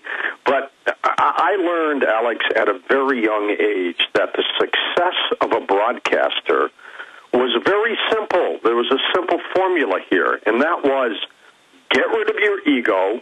It's not about you. It's about the story, and it's about your listener, or it's about your viewer. And one of the simple techniques that I do on a very regular basis, because people say to me, "My God, you're so in touch with stuff," or "You're so ahead of things. How do you do it?"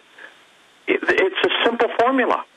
I go out regularly in the public, whether, as you just said, it's a speaking engagement, or whether it's a restaurant, or a shopping center, or you name it. I go out there and I talk to people. I listen to what they have to say.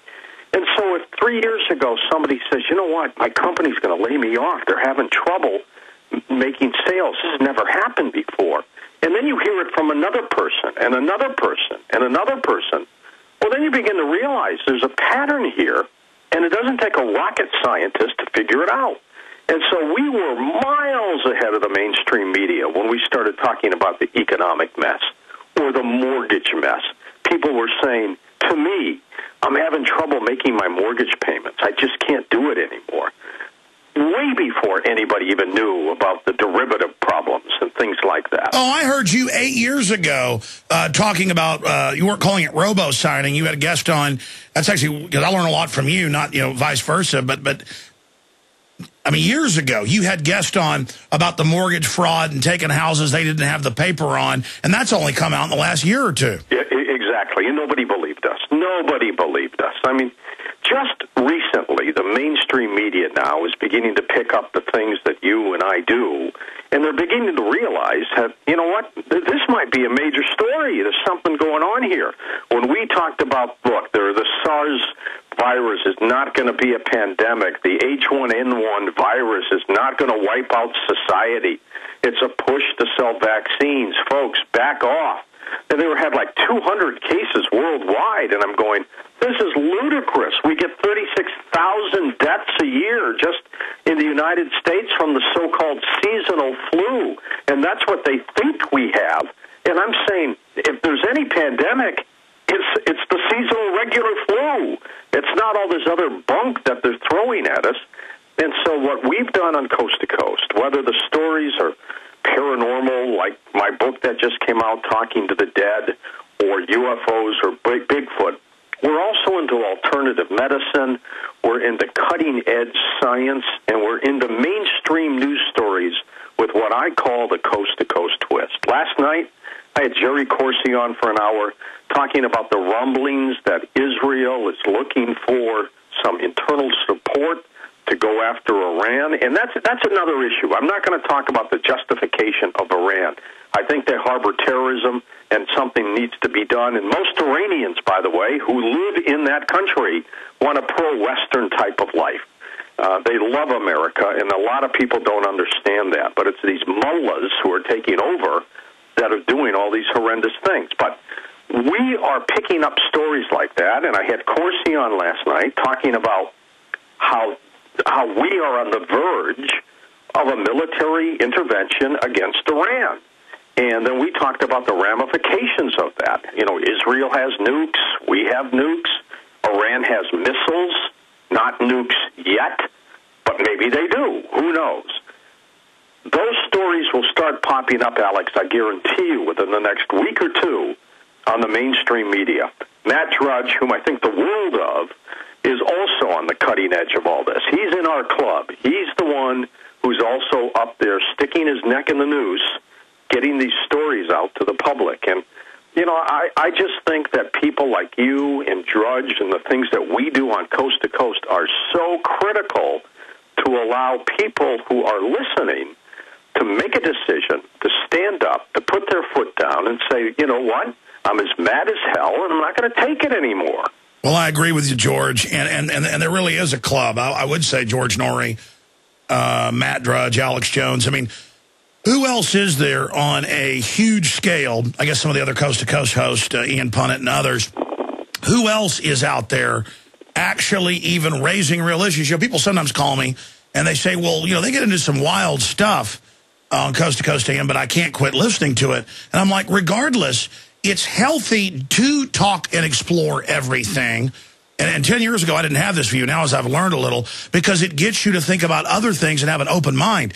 It's the closed minds that are the big problem that we face as a society. And then I realize things I talk about, even though I know they're documented and true, other people just aren't ready to be able to face it and deal with it.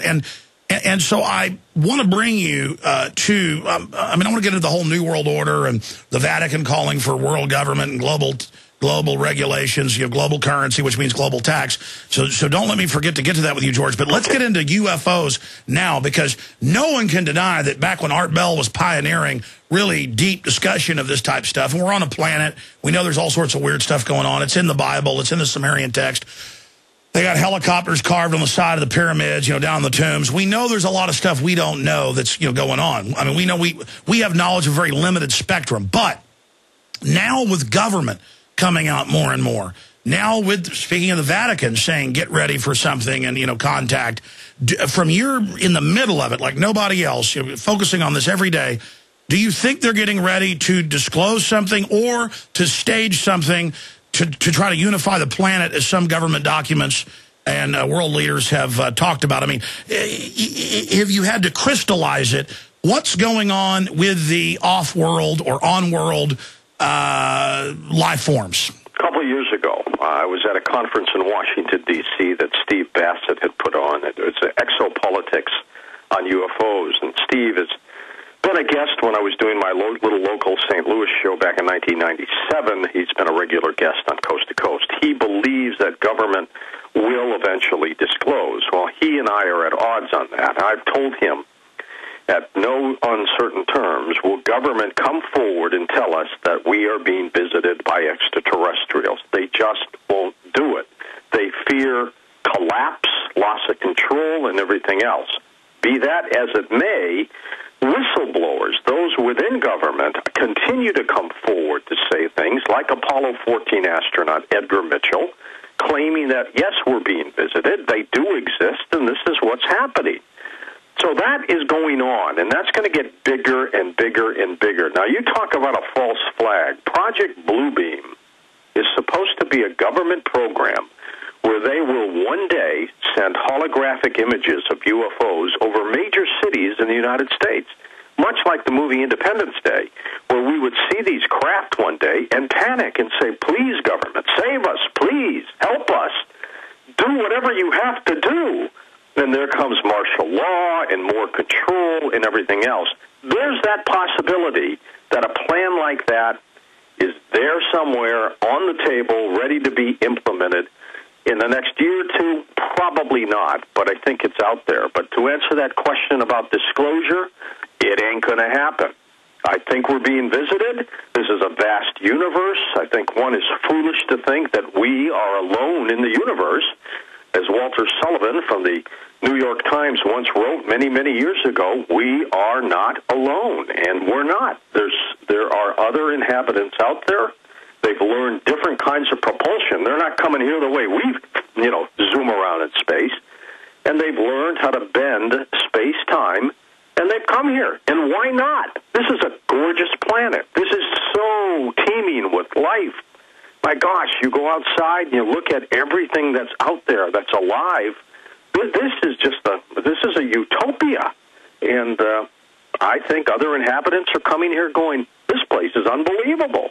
What a great place to visit. Well, every culture out there says that's happening. I've never really gotten into those areas just because I can't get people to admit there's FEMA camps when it's in the Houston Chronicle. Exactly. But undoubtedly, this is a wide universe, and a lot of stuff is going on, and life was probably seeded on this planet because, you don't find a fine Swiss wristwatch out in the middle of the desert that, got put together by the sands bumping up against each other.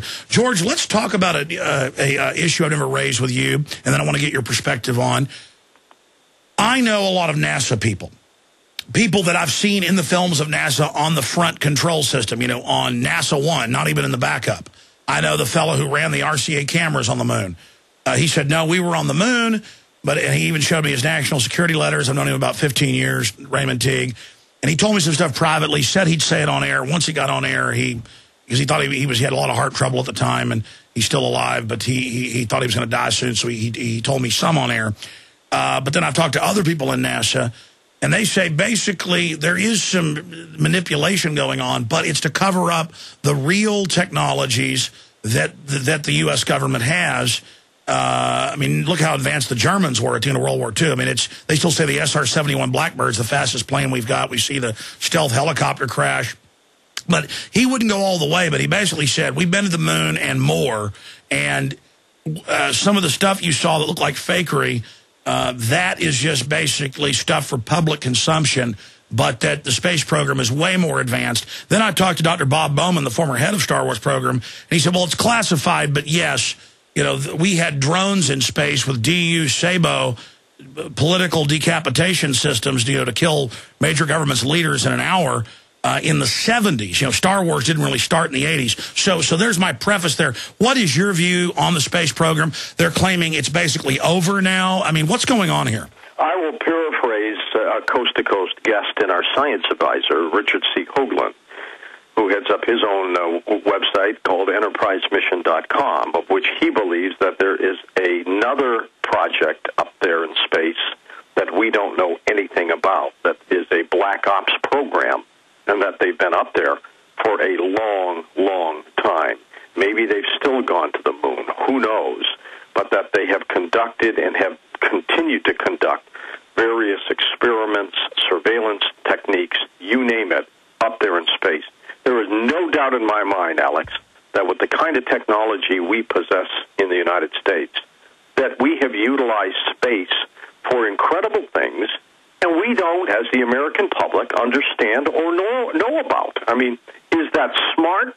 Well, let's say if I were president of this country and I needed to protect everybody here, I would probably approve some kind of black ops program as well.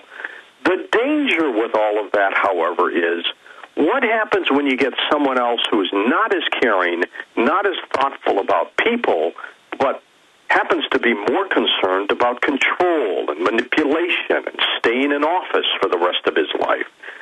That's the problem with everything that's going on right now. I have no problems, personally, going through airport security and having them check me out and having them say, you know what, you're clean as a whistle. I feel safe on a plane when they do that. But what happens one day when that government decides, look, we're going to kick it up a notch or two. We're going to do this for control. We're going to go by their houses, and we're going to take infrared scopes of everybody inside, and they won't even know we're outside, and we can see what they're doing in their house. We can watch what they're watching on TV, and we will control everything. We know where they put their guns, so we know where to go at any given time. That's already the danger. That is the danger. That's already happening. They've now, I knew about that 15 years ago. Now MIT's announcing it, but you just hit the heart of it. from the people I've talked to, and they admit that over 90% of the space program's classified military, that they early on sold it on, we've got to dominate space, we've got volunteers that are ready to die, but we can't have all these people dying in the space program in front of all the little old ladies. We'll have the public space program to fund everything, but then we'll have the real space program going on. And that's basically what I've been told by some pretty high-level people. And then Buzz Aldrin came on and said, yeah, the pyramids, yeah, something designed them. Yeah, there's an obelisk on the moon of Mars. And then I heard there was a fracas over that. I was at Charlie Sheen's house. This is a true story. Buzz Aldrin can be asked this. Because I've asked him back on, for whatever reason, even though his secretary said, oh, we love you, we like you, he's ready to come back on. Yeah, we like what you're doing. And then later he wouldn't come back on. It's been about 2 years. And I'm telling my producers, go after Buzz Aldrin. But I'm publicly bringing this out. On that interview, just type in Buzz Aldrin talks about monolith on the moon, and it'll come up. He said some really wild stuff. Never heard him say anywhere else. I'm at Charlie Sheen's house. This is like a year ago, right before the whole meltdown and all this. Yeah. And he goes, hold on, Buzz Aldrin's calling. We're going out to dinner in a couple nights. Too bad you're not going to be here. And he answers it. It's on record on TMZ. Caught Buzz Aldrin and him at dinner a couple days after I left. Point is, Buzz Aldrin. And he goes, hold on, I'm going to put you on speaker. I got my friend here. Puts him on speaker, iPhone, sitting here outside overlooking the Hollywood Hills, Charlie Sheen's backyard in Beverly Hills. And it's Buzz Aldrin going, yeah, great. Well, sure, I heard you want to go out to eat with me. All right, because Charlie likes to go out with interesting people, to dinner. And he goes, all right, yeah, sure. How about in a couple days? Let me check with, this and that. And he goes, but let me tell you something. So they talk for about 15 minutes, and he knows we're on speaker. And he says, let me tell you. In 2 months, they're going to announce water was found on the moon. I've known this for a long time, but now I can tell you, Charlie, we'll talk about it at dinner. Yeah, they're going to claim the Indians found it. Yeah, they're going to do all this. And I'm sitting there hearing this, and I even told my wife about it, and Charlie could tell the story, and then Buzz, hung up. And then it wasn't 2 months. It was about 4 months later they announced water found on the moon, Indians find it. So, right there, I got a window into something crazy. I'm sorry, I'm supposed to be interviewing George Noory, but, I'm asking you, what do you make of that? Well, first of all, Buzz is a great American and one very different kind of guy. And, he took a swing at a guy who wanted him to pledge on the Bible that we never went to the moon when these guys all risked their lives to do whatever they had to do. So he's a different guy. I was on the Larry King show, Alex, with Buzz a couple of years ago, and we were going to talk about UFOs and everything else, and I'm on with a group of other people. And Larry turns to Buzz, and he says, now tell us, what did you see? And then the story had to do with, did the Apollo 11 astronauts, Neil Armstrong, Buzz Aldrin, did they see a UFO trailing them as they were going to the moon?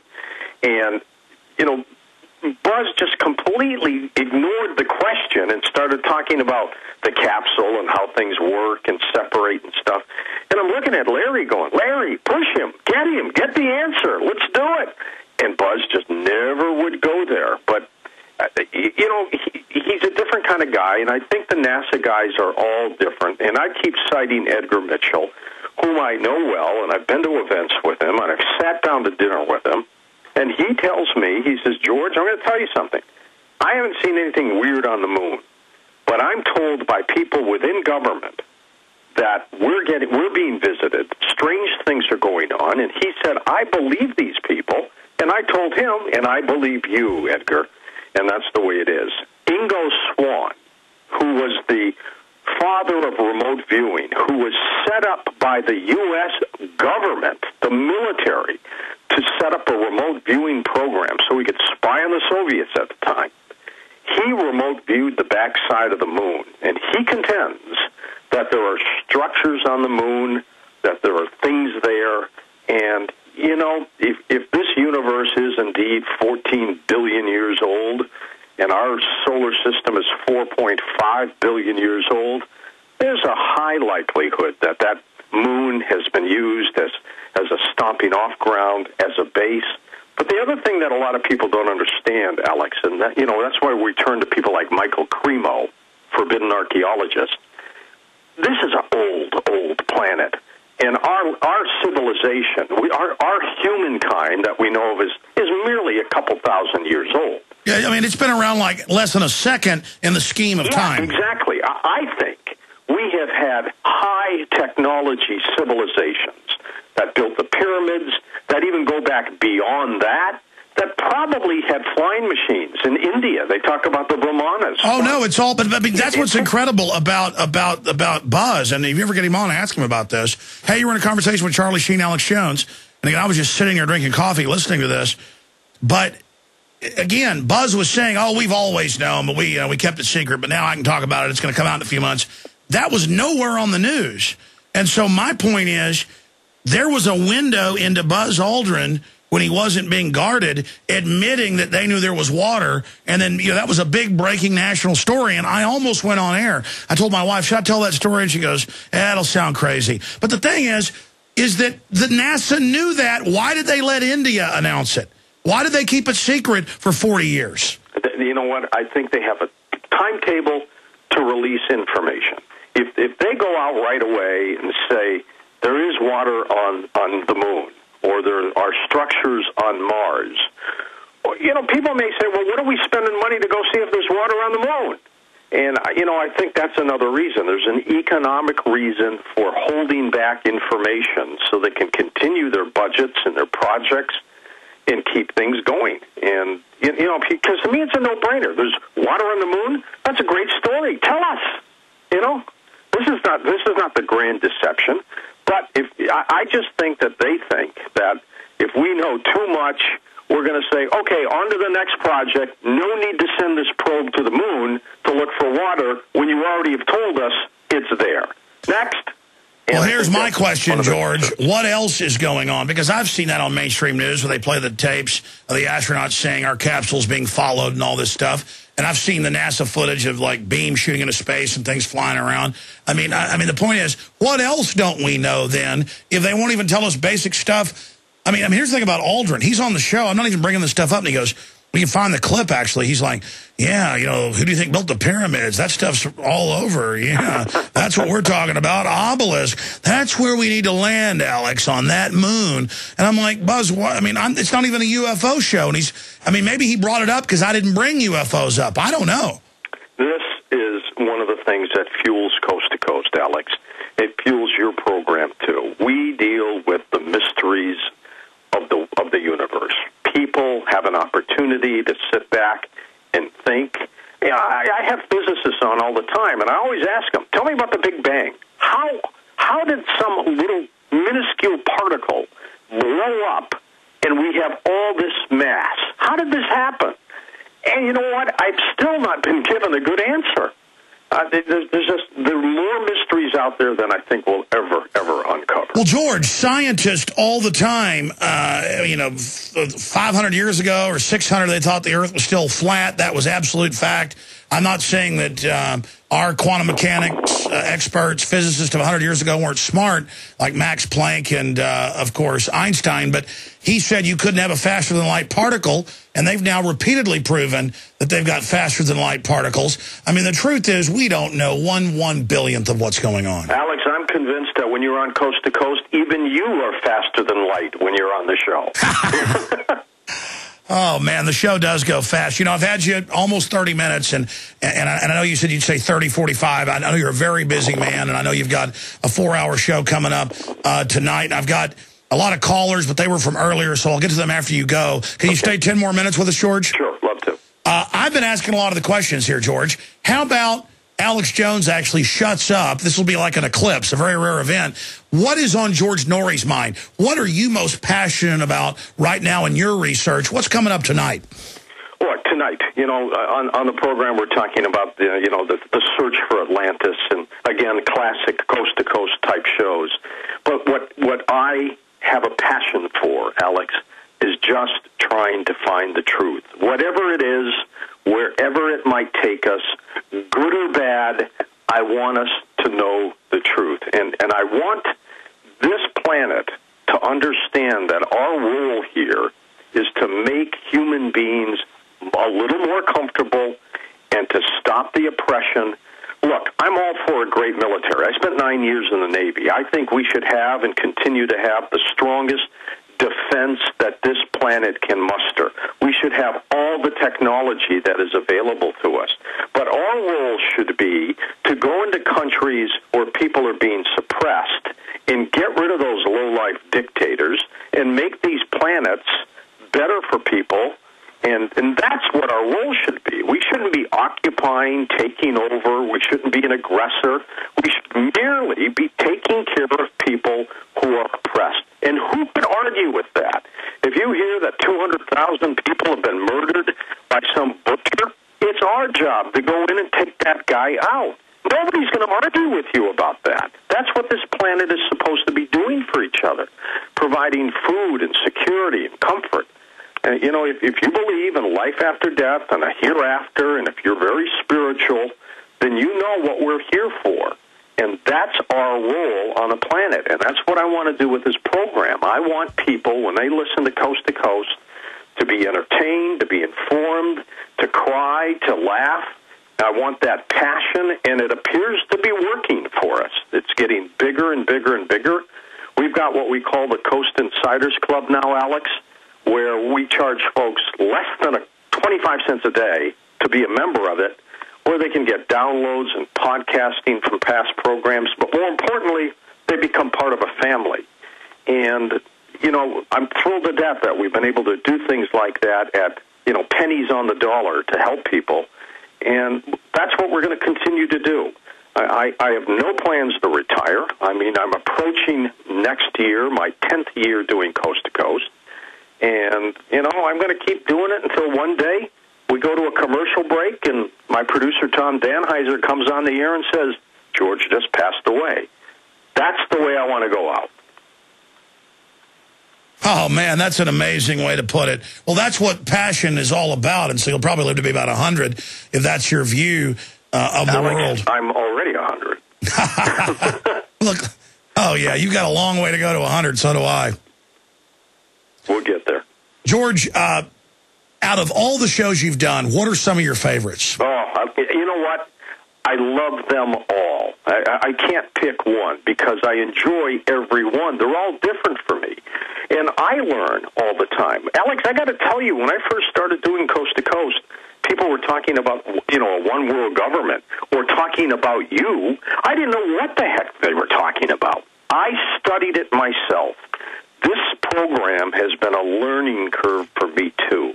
And so the audience comes along with me for one heck of a ride, and we're going to learn something tonight, whether we talk to a physicist or a psychic or a paranormal investigator. You name it, we'll do it. You know, I had a great time Monday night on our Ghost to Ghost Halloween show. And it was fun to hear these kinds of stories from people, but at the same time, the next day or two, I'm talking about the possibility of war with Iran. That's important to me, too. Well, George, put it to you this way, because that's a great answer, but what is your favorite topic? I mean, does it change day to day, but what area of the investigation of reality, the search for truth, the search for the mysteries, what area, you know, is the most exhilarating, the most exciting for you? You know what? I cannot be specific, Alex, and that's the God's truth. I love them all. I mean, I love alternative medicine. I love making sure that people can heal themselves with natural things. I like the fact that you have Bigfoot investigators that go out. They're trying to find Bigfoot. So, you know, every show that we do, I find fascinating. So if you were to say to me, as you've just done, what's your favorite topic? They all are. My favorite topic is doing Coast to Coast. It purely, simply, that's what it is. Well, I've got to say this. I mean, few people, I'm so honored to get to actually interview George Noory. I know George doesn't do a ton of interviews. He does speaking engagements. But we're talking to somebody who really actually talks to tens of millions of people a day, soon to be the biggest radio show in the world, to eclipse Rush Limbaugh. And I think if you have the internet in and everything else, you're probably bigger. But as you were saying, you were within just a hair's breadth. You have 559 stations. In many areas, you have more than half the total radio listening audience. I mean, in this universe of fractured media and a million different choices, George Noory has just done incredible things, and his AM radio has gone through changes and decline in audience. You've only increased. And Art Bell's a master of radio.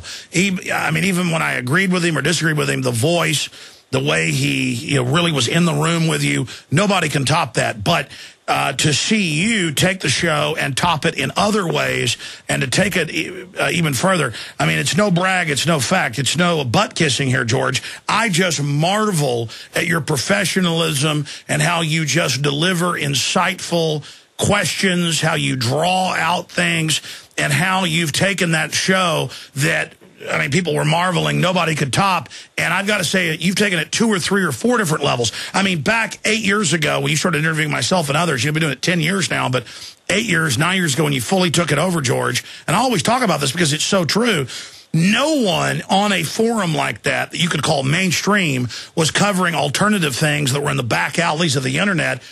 And that's what I want to close this out with, and any other points you want to raise. Why did you decide, not just with Alex Jones, because you've told that story, but with other people, to take the risk? You know, here you are, you've got one of the most powerful platforms in the world, and to go in a direction and model States Health Emergency Powers Act. I was only reaching 300, 400, 500,000 people a day then, not 2, 3 million. I mean, I couldn't say I beat that. Everybody I talked to in 2002, 2003, with a public government plan to prepare for forced inoculations, you were the show that overturned that. You had to have heat on you for that. I mean, so many things that you literally trailblazed on with a platform that big. A, why did you do it? B, how did you, I mean, I know that they don't tell you what to say or do, but I guess, I mean, this is a international platform. How did you cover such topics when no one else had been able to do it before?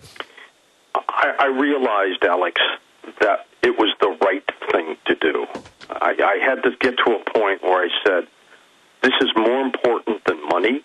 It's more important than my career. And I'm going to do what I think is the right thing to do. And God help me, if it doesn't work for me, then I'm toast here. But if it does work, it gets bigger and stronger, and that's what we're going to do. And I did it. And I don't know if I was lucky or fortunate or divine providence stepped in, but it got bigger and bigger and bigger, and people now realize that, you know, they have to have this coast-to-coast fix because every day it affects people in some form or fashion, whether it's a truck driver who's carrying cargo to keep this country going, or a security guard, or a great cop, and there are a lot of good ones out there in spite of what we see sometimes in the media. There are a lot of great people out there that are looking for some answers for their own specific lives, and that's what I want to do, and that's my mission. Well, that's beautiful. So I've heard you speak of this, but in other subjects. Basically, George Noory goes with his gut. Your gut said, go out on the limb, and that's the success story that you put it all on the line. Here you are, after decades, winning the highest awards in TV, radio. You've got the big national show, and you take it in a new direction, you know, basically a 90-degree turn. You still covered a lot of the same issues, but added all this in and really took on serious, pertinent political issues. That's why, I mean, I've got to give you kudos. And folks know I don't just hand out kudos. I mean, if I say it, I mean it. I mean, George, you have put a mark on the world. I cannot tell you how many people I hear talk about Coast to Coast AM and the topics you cover, and George Noory. How many people who have made connections and woken up through what you're doing. I mean, it is, for me, you know, I've learned the New World Order, the root of all evil is not the love of money. That's how they sell out ignorant people, is for the love of money. The true Illuminati, dark ones, they are into the souls and minds and psyches. And they believe in the psychic power, from my research, of sucking energy and lying and shuttering minds.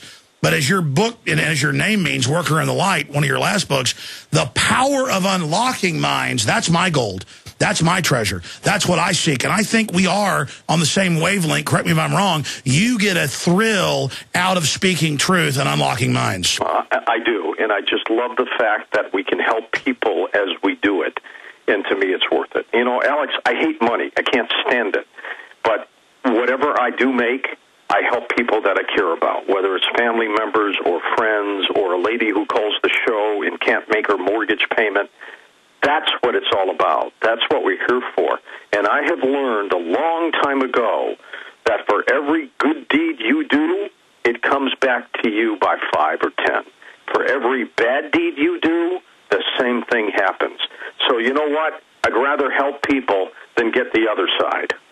Well, Well, sure, as a good person, you spiritually are that way anyways, but I learned that too. That's what they say about God-fearing. God-fearing means universe-fearing. I mean, I would be, not that I would like to do it, but I would be scared to do things wrong consciously.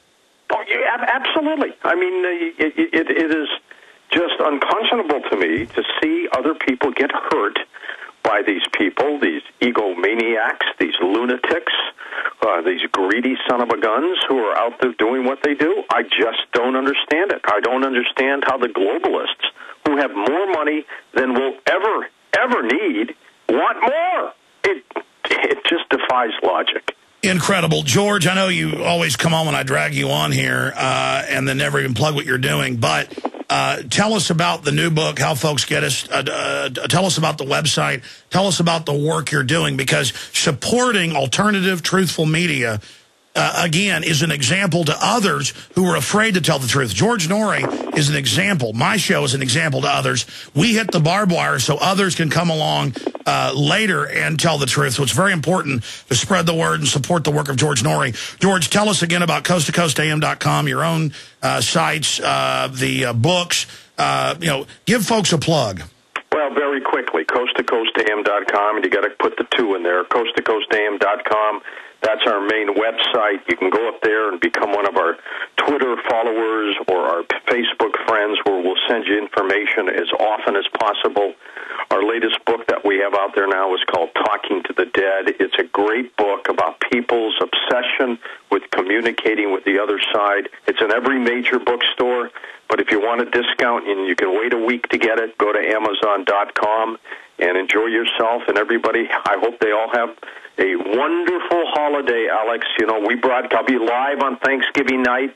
That's another thing we do. I made a pledge a long time ago to our audience that if a holiday falls on a regular working day, I'm going to work it. I'm not taking the night off, and I make sure that we've done it. And I haven't missed one holiday that has fallen on a regular work day yet. And I think a lot of people who are lonely out there, who don't have families, appreciate that. Haven't you even done Christmas? Oh, yeah. Any Christmas that falls on a work day, I will do. And this coming Christmas, one of my weekend guys, it's on a Sunday, George Knapp will be on.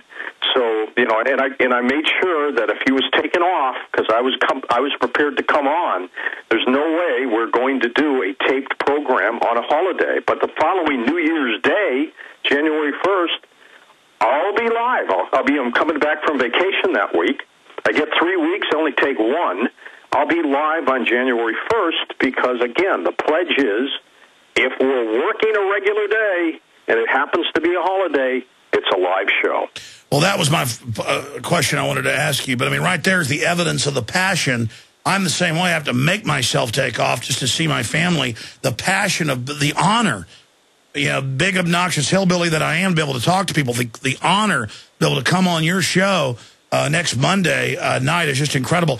There was some question I said I was going to ask you, but I'd get to it later, and now I don't remember what it was. Do you remember, George? Was it about the globalists? Was it about that? Was what it was. That's what it was about. Again, I don't get into religious groups. I think everybody's great, whatever. I'm not into bashing groups, so I hate to even mention this, but it is a political statement. What do you make of the Vatican endorsing a global currency, a global bank? I mean, that was just incredible last week. Well, if it's their bank, I think they'll be even happier. I am not a fan of organized religion, Alex. I'm a believer in God, and I think everybody deserves to worship. And look, I was raised a Catholic, and I'm not knocking the religion. But what I'm saying is that there are human beings in every aspect of this planet, and they are greedy and egotistical, and they do things that are not very good. And, whether it's in, religion or politics, they're out there. And the name of the game right now is consolidation. Let's put this planet under one roof. And that's what they're all trying to do. Yeah, how do you fight a parking ticket when it's going to somewhere in Europe, to The Hague? But, again, exactly, it's not about Catholic, Protestant, Muslim, Jewish, any of this stuff, or atheist. The point is, it's Time Magazine, Newsweek, CFR, all these groups are calling for global government, and I'm just saying, hey, we told you so. I had a problem with a credit card a few weeks ago, so I called my credit card company. I just wanted to check something out. and they routed me somewhere to some other country, somewhere. And it's obvious. I've talked to enough people. I know accents. And this person is trying to figure out what's wrong, and I'm trying to explain to them what's wrong. And it was a nightmare. I was on the phone for an hour, and I didn't get anything done. And I said, you know what? This entire planet is just topsy-turvy. You know, I think we need to have, autonomy, individual countries. Yes, step in and help people. I think we should be helping the people in Mexico who are so oppressed they have to sneak across the border for fear of getting killed in order to make a few bucks to send back to their families. I think as a country, we need to help these other countries in some form or fashion, but not when the dictators take the billions in aid that we send to them. Well, you're exactly right again, and Mexico is just a totally failed state, completely imploding. That is the last question. I'll let you go to get some sleep or get ready for your big show tonight. That's midnight Central, 10 o'clock Pacific, 1 a.m. Eastern. I guess it's 11 p.m. Mountain. But fast and furious. I mean, this is just the tip of the iceberg as we learn more and more about what this government's been doing. Give us 60 seconds on that, George, and we'll say sayonara. Well, we know what the government's doing. The plan has always been control, control, control. And if the heads of state, who are part of the group that gets to be in control, still stay in power, then they're going to go for it. It's unfortunately human nature to take care of your own, and that's what they're starting to do. They want total control for themselves first, and then, we're by the wayside.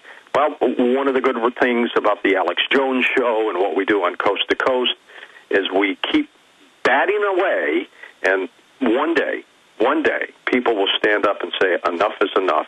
Not just like the Occupy Wall Street folks or people who truly protest, but it will happen. There's no doubt in my mind that eventually we will win out. Well, exactly. When you were talking about the Federal Reserve 10 years ago, maybe 1% of America knew it was private. Now it's, in polls, upwards of 80+% know it's private. Yep. So we are winning. I think that's why the tyrants are pushing so hard. George Noory, Coast to Coast, AM.com. You'll be on tonight. Again, midnight Central, 10 o'clock Pacific, and I'll definitely, during a break tonight, be tuning in. Thank you so much for spending time with us, George. Thanks, Alex. I look forward to interviewing you on Monday night. Absolutely. I'm honored. God bless. All right. Bye. Wow, there goes George Noory. Really hard to get him on radio, and he comes on with us. We're just so honored to know him and to talk to him. Out of everybody that's helped us at Infowars, get the word out. You, the listeners, everybody. That's the guy who you've got to say has really, we would be on the map right now. We'd be having close to the same effect, but George Noory just turbocharged it. And, the guy is very confident, very smart, very nice, really into justice. I know him personally, hung out with him some, and he's just a really great guy. Most talk show hosts don't have other talk show hosts on, and he just has really helped pioneer this show and to get it out there. And we really owe George Noory a huge, huge thanks for the InfoWar to help expose the globalist. Not just promoting my show and my material and my information, but more importantly, all the other guests he has on and the issues. You can say, well, he covers these things we can't prove or whatever. He took the show in a whole new direction. Before it was pure UFOs, ghosts, and goblins, which is all interesting, entertaining. The point is, he didn't swing it 180 degrees. He just took it about 90 degrees. Where there was all these other, issues that nobody ever covered at a level like that. So we salute him. We're going to go to break. We've got a bunch of guests coming up, including the one, the only David Icke and others, then Mike Adams. I'm going to take a quick little break and play part of a little news piece we did on the bankers and all their arrogant statements. We're going to come back, get to some calls, and then David Icke, who's in New Zealand. We're working on time zones on that front. Oh, by the way, I haven't plugged this in 48 minutes. Infowarsmoneybomb.com. That's why we're here for 27 hours. If you want to donate so we can hire more crew, because it's killing us. I wasn't going to do a money bomb until I realized I needed the money again, because you got 5 guys doing the nightly news, including myself, 4 people and then myself, and then we got 1 reporter, 1 video editor, 1 switcher guy. Everybody's multitasking. It's hard 5 nights a week. we need to get a couple more people so that we can get even more done and have somebody when somebody's got flu. Like one guy's got to go to a funeral Monday. One person already had vacation. It's going to be 3 of us doing the whole deal Monday. And we're going to be here. We're going to be live 7 o'clock. And then we've been working on the technology to stream it out right and everything. I mean, it's crazy, and I'm not complaining, but we need your support to get more equipment, hire more people, and do it comfortably and not have to worry about cutting other stuff to be able to do it. So donate at InfoWarsMoneyBomb.com, or if that site's slow because of all the traffic, Infowars.com, and spread the word about this 27-hour broadcast that we're now, I don't know, what are we, almost 20 hours into this bad boy? And we got 21 hours. Yeah, so let me see, 11 o'clock to 5, 6. So we're 21 hours, basically. 21 hours is left ahead of us. We're 6 hours into this right now, a little less than 6 hours into it, and we're going 27. So please spread the word. We got 21 hours left. We've got a rundown of who's coming up next at Infowars.com, the free video streams, everything. PrisonPlanet.tv, InfoWarsMoneyBomb.com, Infowars. It's going to be crazy.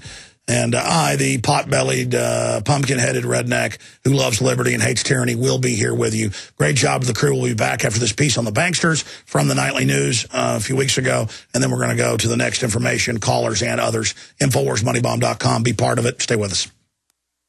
What is the proper relationship, what should be the proper relationship between a chairman of the Fed and a president of the United States? Well, first of all, the Federal Reserve is an independent agency, and that means basically that there is no other agency of government which can overrule actions that we take. So long as that is in place and there is no evidence that the administration or the Congress or anybody else is requesting that we do things other than what we think is the appropriate thing, then what the relationships are don't frankly matter. And I've had very good relationships with the president. Are U.S. Treasury bonds still safe to invest in? Very much so. I think this is not an issue of credit rating. The United States can pay any debt it has because we can always print money to do that. So there is zero probability of default.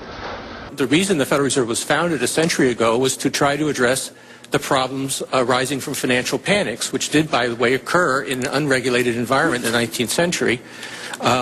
We provided liquidity and short-term loans to help financial systems stabilize. We did that not because we particularly care about the managers. You say it's not spending money. Well, it's money out of thin air. You put it into the market and you hold assets, and the assets aren't, they are diminishing in value. When you wake up in the morning, do you care about the price of gold? Well, I pay attention to the price of gold, but I think it reflects a lot of things. It reflects global uncertainties. I think the reason people hold gold is as a protection against what we call tail risk, really, really bad outcomes. And to the extent that the last few years have made people more worried about the potential of a major crisis, then they have gold as a protection. Do you think gold is money? No. It's not money. Even if it had been money for 6,000 years, somebody reversed that and eliminated that economic law. Well, it's an asset. I mean, it's the same. Would you say Treasury bills are money? I don't think they're money either, but they're a financial asset. Why do central banks hold it? Well, it's a form of reserves. Why don't they hold diamonds? Well, it's tradition, long-term tradition. So my question to you is, will you tell the American people to whom you lent $2.2 trillion of their dollars, will you tell us who got that money and what the terms are of those agreements? We explain each of our programs. In terms of the terms, we explain the terms exactly. We explain what the collateral requirements are. We explain what. To whom did you explain that? It's on our website. Yeah. Okay. So all that information is available in our commercial paper program. And who got the money? Hundreds and hundreds of banks. Any bank that has access to the U.S. Federal Reserve's discount. Will you tell us who they are? No, because the reason that is counterproductive and will destroy the value of the program is that banks will not come to the business. Isn't that too bad? I left Goldman Sachs. I sold my shares in Goldman Sachs. Tax deferred, too. You didn't have any tax on your $200 million. I sold my shares in Goldman Sachs. The clause that if you come into the administration, you sell your assets, it's tax deferred. You don't have to pay If you had $200 million profit and you didn't have to pay any tax. Isn't that true? Listen, is that true or not? Yes or no? It is. You do not pay a profit when someone a tax when someone makes you sell assets. For you become Secretary of Treasury, so you didn't have to pay the tax there. Oh. The next thing I would say to you, and say it very, very clearly, is I behaved with the... you don't think you should have recused yourself when you asked Lehman to go in bankruptcy, you didn't put Bear Stearns in bankruptcy, and then you folded Merrill Lynch into... I mean, isn't there some point where you got to say, hey, I got a conflict of interest here? You don't feel any kind of scintilla of ethics on this thing at all? Totally. I operated very consistently within the ethic guidelines I had as Secretary of the Treasury, and when it became clear that we had some very significant issues with Goldman Sachs and with why didn't you recuse yourself with Morgan Stanley? What I did then, it would have been very wrong for me to recuse myself. What I did was I went and got a waiver from the ethics agreement, because when we had concerns... Who was in charge of the ethics agreement? What? Who's in charge of the ethics agreement that you got a waiver? We have a Office of Ethics and Treasury, and we have a White House Ethics Office.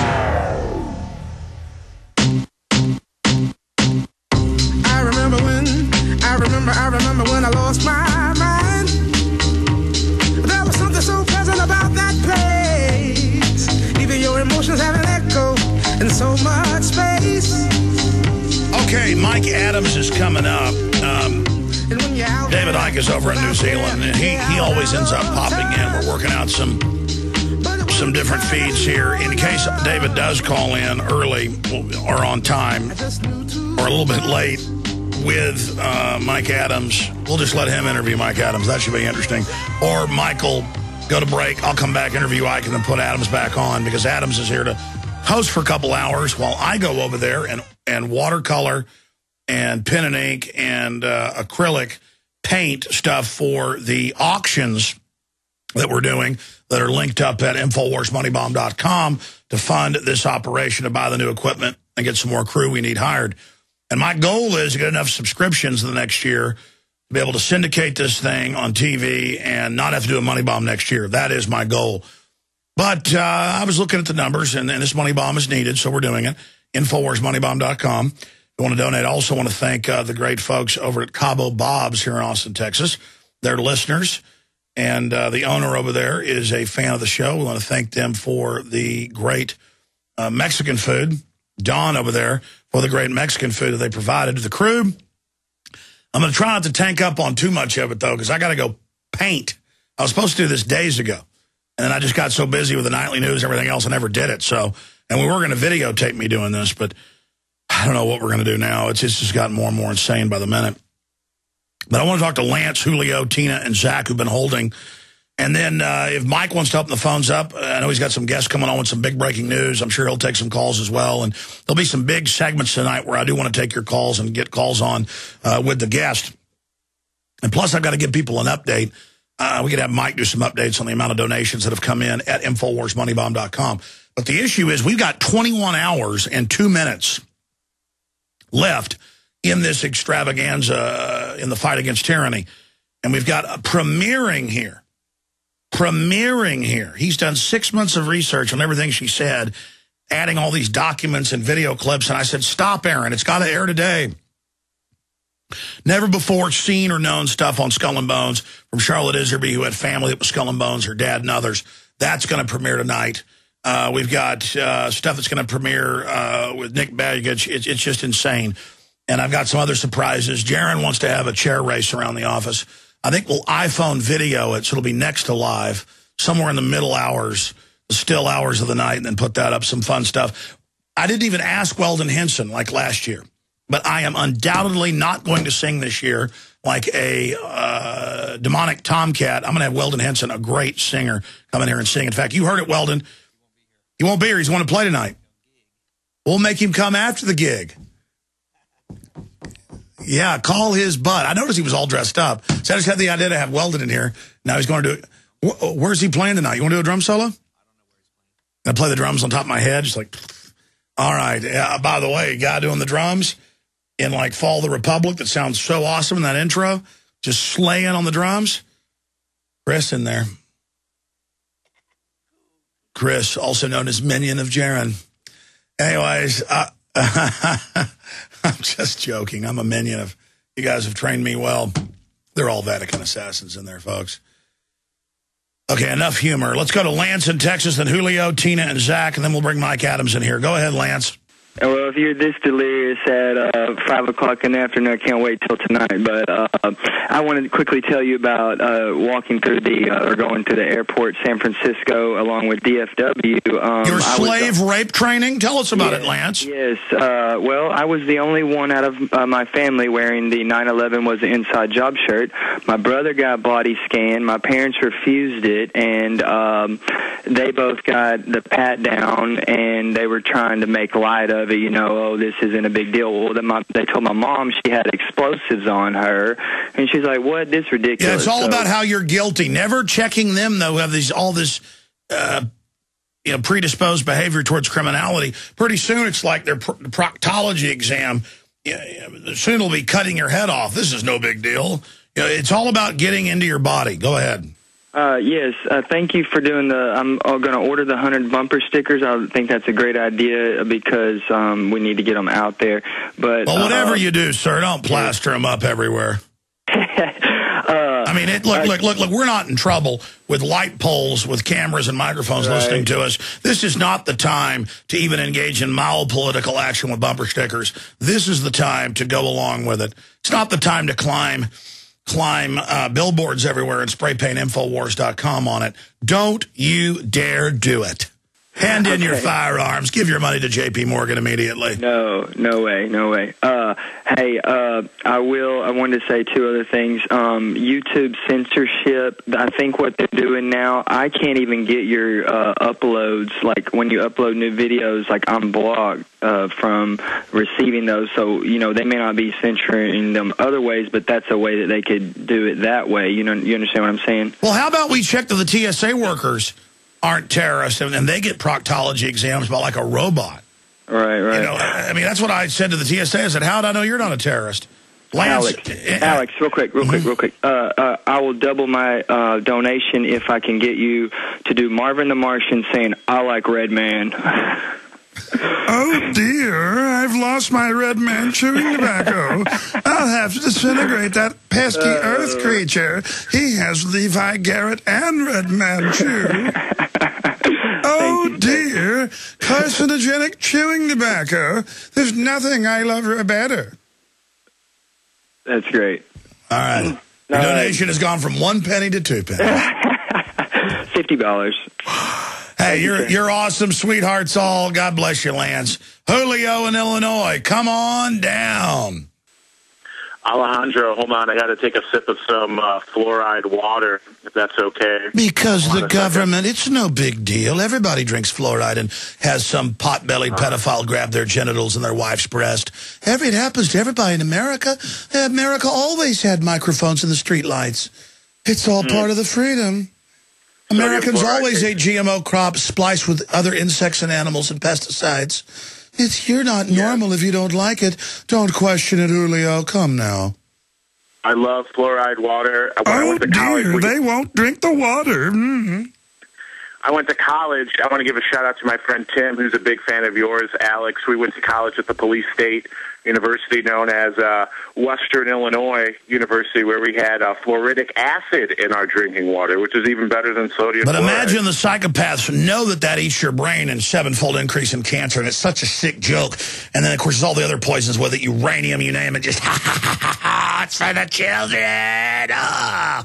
Every time they lower a kid into a grave, they're just like, oh, God, the satanic power is incredible. Ah, yes. But again, we're not supposed to get upset by that. Everything is fine. Janet Napolitano cares about us. Yes, Mr. Napolitano cares about myself and my family, and yours as well, Alex. So just But as much as we don't like her, look at what a literal bloated bag of maggot vomit she is. Can you imagine being that reeking? I guarantee you, you get anywhere near that woman. I bet if she raised her arm, it smells like 1,000 dead bodies. If you got anywhere near her, it would probably just, the vomit would come out of you. She's got an Eddie Munster, like, you know, white hair and everything. I mean, can you imagine her? Can you imagine the stench of this giant maggot worm? You can tell she has no soul, Alex. That's why she's Homeland Security Secretary, because she's so compromised with all her filth that she's done. You know, she's perfect to... No, she's 250 gallons of toilet bowl scum. Alex, a couple comments, and then I want to wish you best of luck. Number one, Saturday night, I'm getting set to go to a friend's house to watch my favorite band, Humphreys McGee, online. And I see out of the corner of my eye while driving, I almost, when I called last year about the Army trucks, I almost got into an accident watching them. I almost get into an accident. I see towards my right, I see our beloved Homeland Security, a Homeland Security truck, TSA truck driving through. Oh, yeah, around here they've got the buses with her on the side staring at you, saying, don't trust anyone but me, basically. I'm serious. People won't believe it. Type in Homeland Security ads on buses. I swear I've seen them in Austin. And it's literally her. It's all about, I'm in your life whether you like it or not. I'm telling you, trust no one but me. The fish woman. I'm sorry, go ahead. Yeah, this was a legitimate Homeland Security truck. I was following it. I was trying to do a video. It was, not late at night. It was about like 8 o'clock at night, so it's pitch dark. And yeah, so like you said, coming up on 11/9/11, so fitting for FEMA to do their media takeover. I have a feeling when you talked about the TSA checkpoints, they'll probably do one in suburban Chicago. So if they do that, I'm going to have to film it because... well, no, because they bring that to the mob that runs that. They're like, yeah, when we rob banks, everybody's got to get down on the floor. You want to train these slaves even more? Crush them.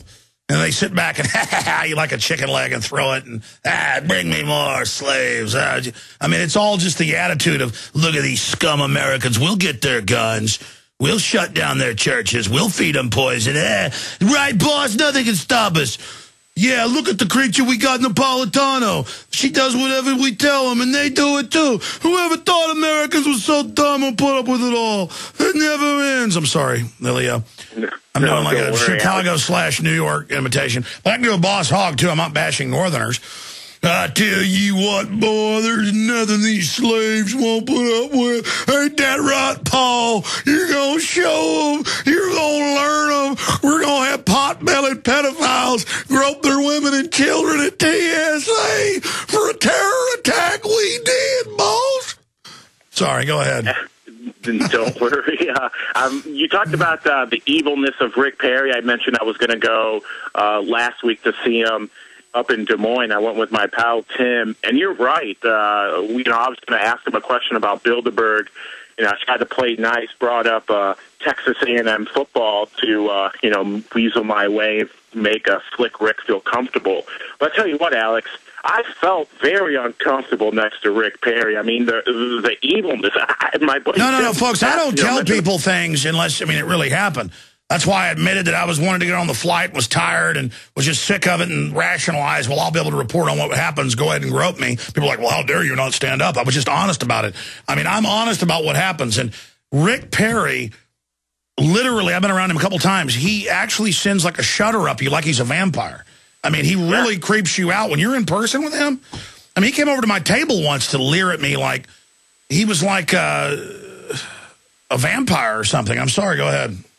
No, yeah, I felt that. I looked at his face, and he was like a wrinkly-looking... No, he looks like a zombie. He looks like a vampire. Who's the guy that played the vampire in the 70s and 80s movies? Christopher Lee. He played Saruman, and, it's like Saruman, I'm telling you.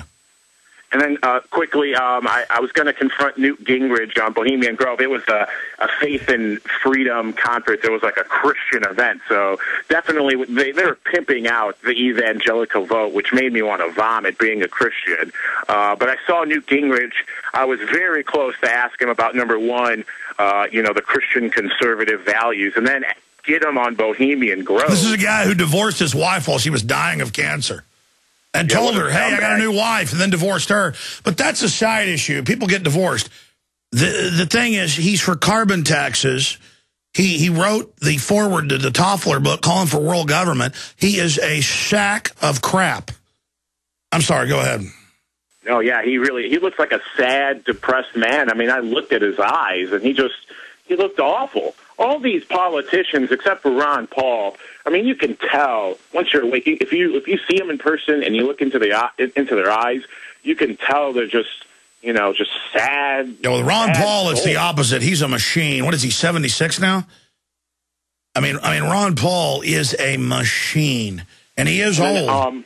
But he's stronger than them. He's stronger than these people.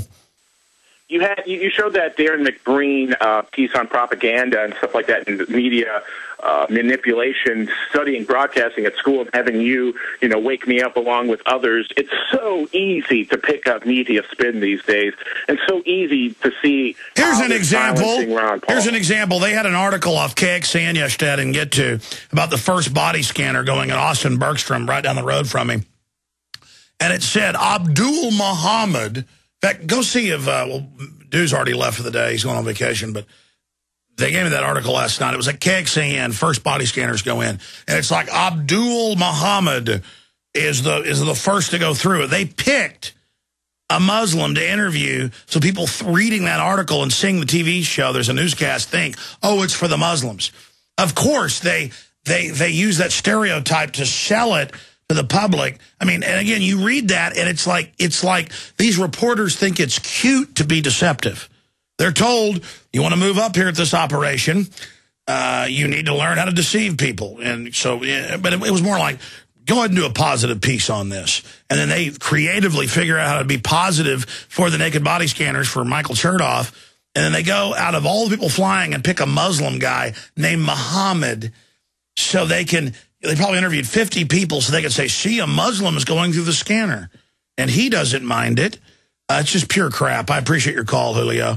Tina in Florida, Zach, and then we're going to go to break and come back with Mike Adams in the catbird seat, in the crow's nest, in the cockpit, in the command seat, in the center of the info war. Let's go to Tina in Florida. Welcome. Hi, Alex. Thank you. And hi, Mike, too. Do you know that they're using eugenics on our animals, cats and dogs, too? Oh, I know they put chips in them to train us. I know they make them give them vaccines every year, and it kills them. Till the point where so many dogs were dying, the vets have now said only vaccinate a dog twice in its life. But no, tell me about the eugenics with the animals. Well, they also have the cancer vaccines in the medicines that they give the dogs. The love shots, yes. Yeah, horrible side effects, itching, allergies, and seizures. So I just wanted to let you know that they're doing that to animals, too. Oh, yeah, well, I knew they were doing that, and I mean, that's all part of the eugenics. But look at dogs. They're all, quote, bred. That's what it's all about. What do you think of the 27-hour transmission we're in the middle of right now? I think that's great, Alex, and thank you, George. That was an awesome talk that you had with him, and I think more and more people are wakening up, and I think when you think about something, the other person also thinks about the same thing, as far as awakening and your thoughts on getting everybody together and just letting everybody know what's really going on with the government. Well, you're right. And the vaccines, too. Those are really, really important. Well, I mean, Tina, if we can just get people to not read the information sheet they hand out when they're pushing the flu shot or whatever, that's a BS thing put out by Big Pharma or the pharmacy, and we get them to actually read the insert that comes in the box, our problems are over. I mean, brain cancer, tumors, death, epilepsy, I mean, the list goes on and on. Parkinson's, narcolepsy. Did I mention Guillain-Barré? I mean, read the stinking insert. That's the thing. They're killing us, but no one can believe they're actually doing it. That's what's so crazy. By the way. Right. And my mom, she thinks that we're going overboard on everything that we talk about. Well, God bless your mother. Again, I was talking to a former famous, he was a well-known prosecutor, in Miami. I was talking to Lionel, TV host and syndicated radio host out of New York. And he was a prosecutor, and he pointed out he would always run into it with the defense, because the defense will use whatever they know is human psychology and works. And I appreciate your call, Tina. And they would say, but why would this woman drown her baby? Well, why would he bury the children in his backyard? But why? They always try to make it about why. It doesn't matter why. We have the proof they're doing it. But the globalists write books telling us why they're doing this. They think there are too many of us, and they're playing God. Well, I say they go first, and then I'll take them serious. You see?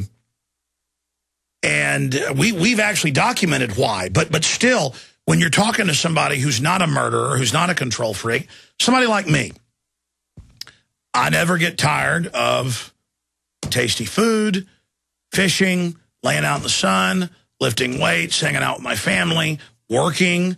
I never get tired of just simple pleasures.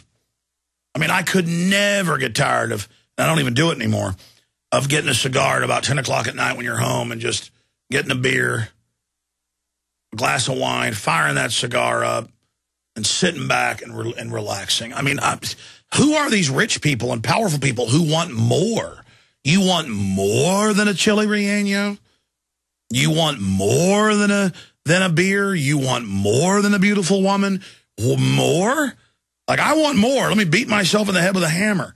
But that's what aberrant people are into. They like the power of blowing up countries. They like the power of robbing banks. They like the power of kidnapping kids.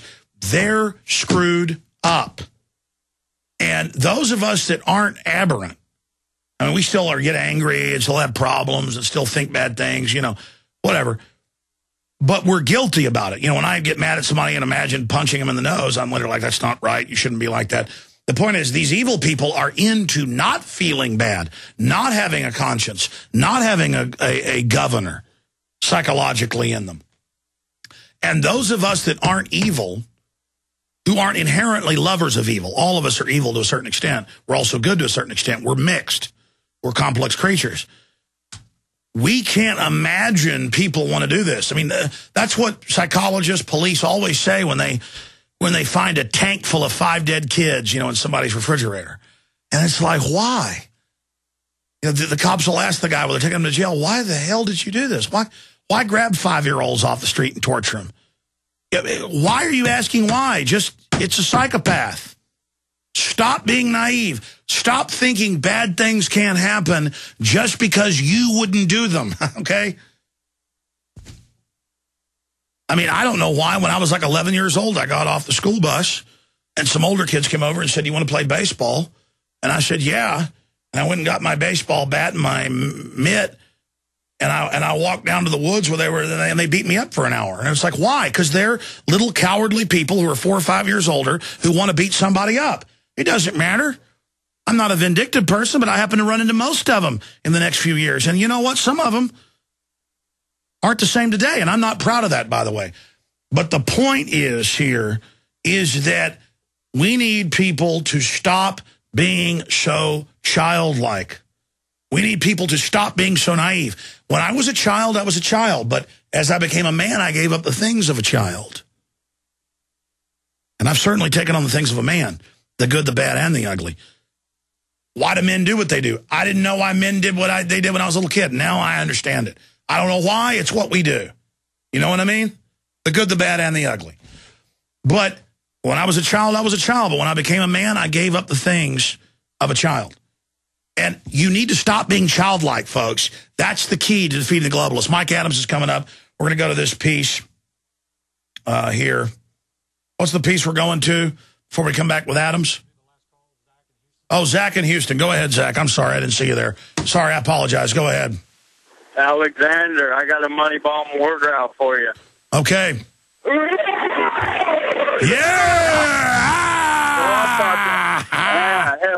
I'm the dude. I gave you the American Silver Eagle in Houston Federal Reserve. Well, thank you, sir. Silver coin. Hell yeah.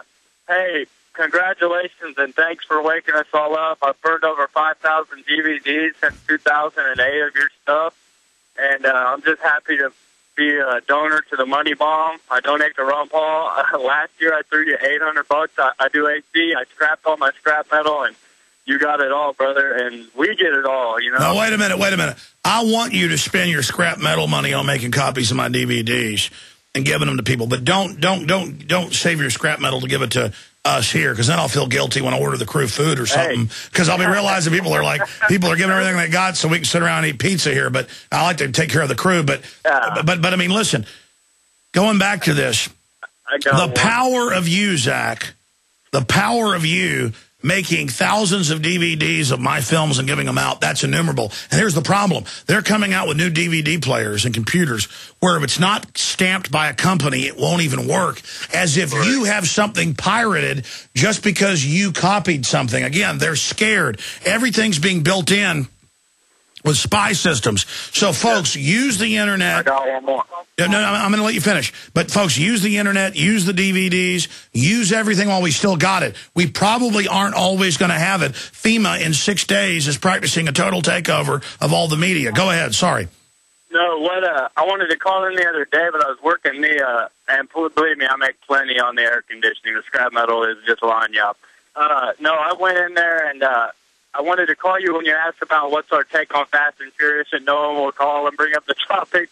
My deal is, what about when they use the illegal immigrant to shut down the Austin gun show? I mean, it's the exact same, the same. No. Go back to that a year and a half ago. I said this is a Justice Department program using the threat of Mexico to take the guns. They've given press conferences. We've got all the proof. And it turned out all over the U.S., they used illegal immigrants that they'd busted in ICE raids, who they said will make you legal if you go do this. And they'd go around all day with fake IDs till they found an American to sell them a gun, a private sale. And, yeah, that was set up. I'm glad you brought that up. Remind people of that.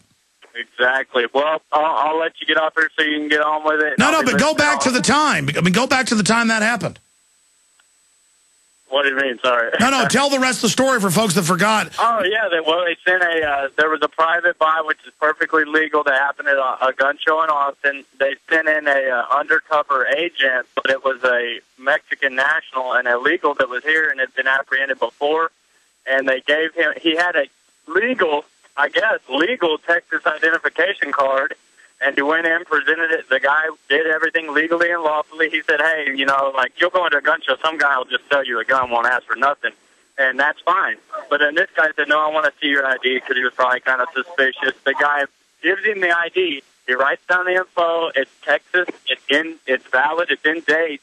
And I'll be damned if it wasn't a phony law enforcement officer, and a total straw man operation, just like they did to Selly.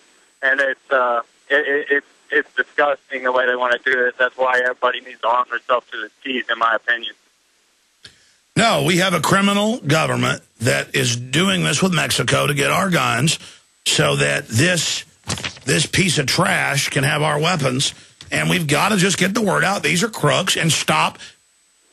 When young women would get in the car with Ted Bundy because they said he was wearing a suit, driving a non-threatening Volkswagen, and he'd torture the hell out of them. These are criminal scum who've been caught.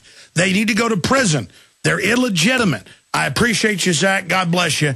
I appreciate your support. We're going to go to this little piece of newscast and come back with Mike Adams for the next hour and a half at least. He'll cover the news, have his guest on, and take your calls. He's got breaking news.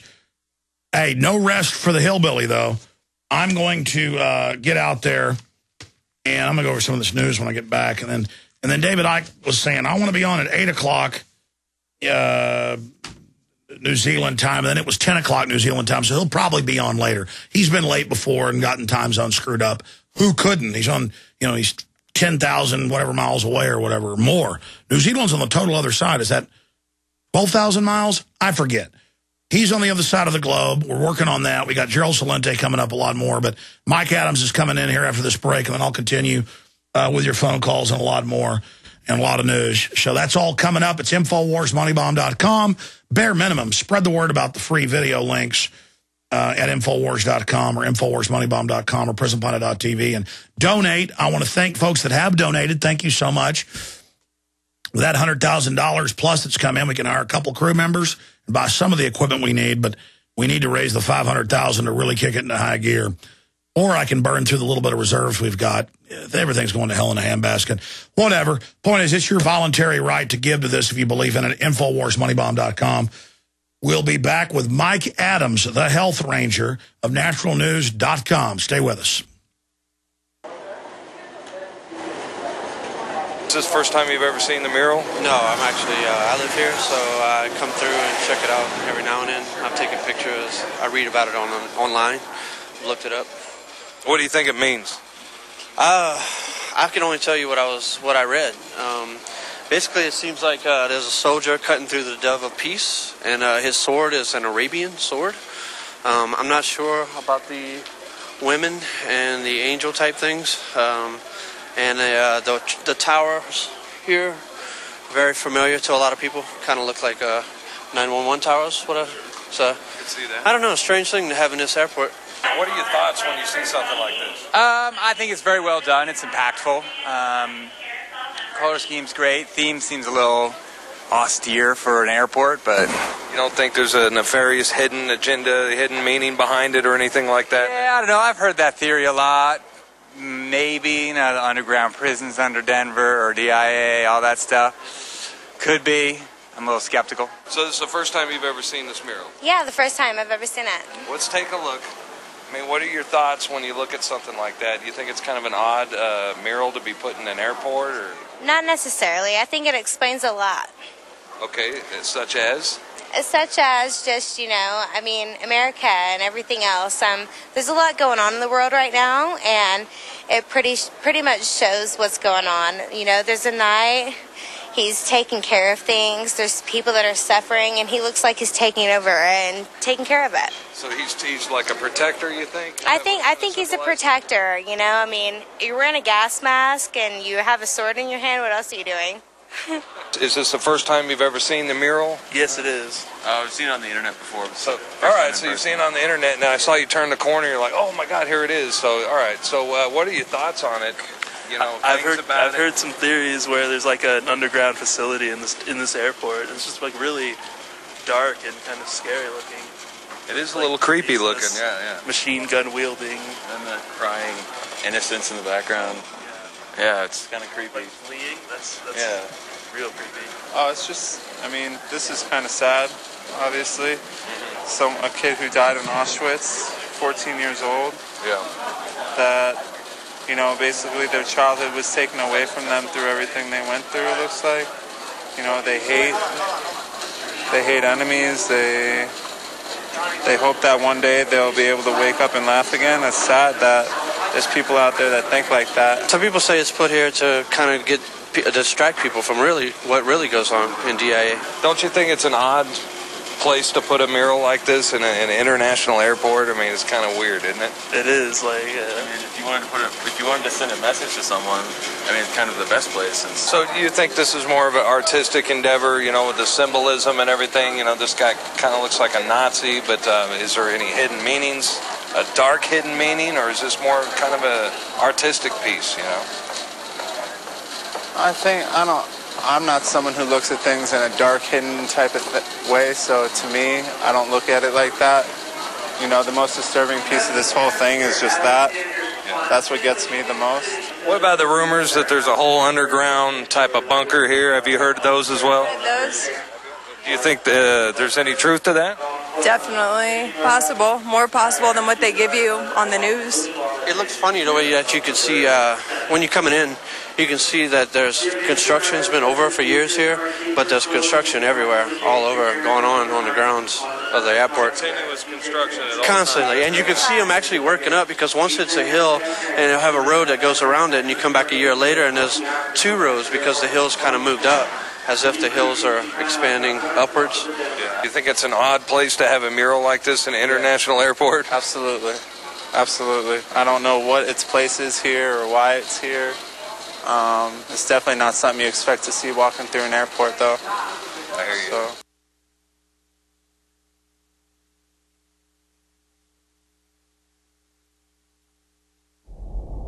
Hundreds of nations have fallen to tyranny in the last century alone. This is our last chance to not relive history. As we're finishing off this agenda, they'll be pulling the rug from underneath Americans at home. They have tremendous influence on our president and Congress, and they really are calling the shots. I think it's incumbent upon all of us as American citizens to pay attention. Fall of the Republic identifies the enemies of our nation, the criminal offshore cartel, hell-bent on destroying sovereignty, and on its ashes constructing world government. Tim Geithner, Bernanke, they're arsonists. They're asking for more matches. And the Congress is saying, who do we make the check out to? Today seems like nobody does care. And right now in Washington, D.C., we have seen a fall of the Republic.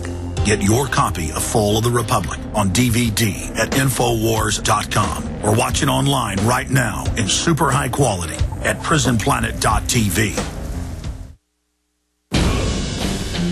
We now take you live to the Central Texas Command Center in the heart of the resistance. You're listening to The Alex Jones Show. I tell you, as we get more and more dependent on computers, it really illustrates the problems that we face as a society. Because David Icke is in the other side of the world, I think it's New Zealand. For an hour, he's been sending us his phone number because when he got up in the morning, he was going to give it to us, and it's not come through our email. So here he is, 45 minutes later than he would have been, and he's been sending it. And I've seen that with emails at my home, here, you name it. It's like they're going somewhere first, and then I get them later. It's just amazing. And they admit they're going through these. So who knows what's been going on. We're going to talk to David for about 30, 40 minutes, and then Mike Adams will be here for 2 hours on them arresting people, selling raw milk. Now they're going after folks drinking it like it's PCP or something.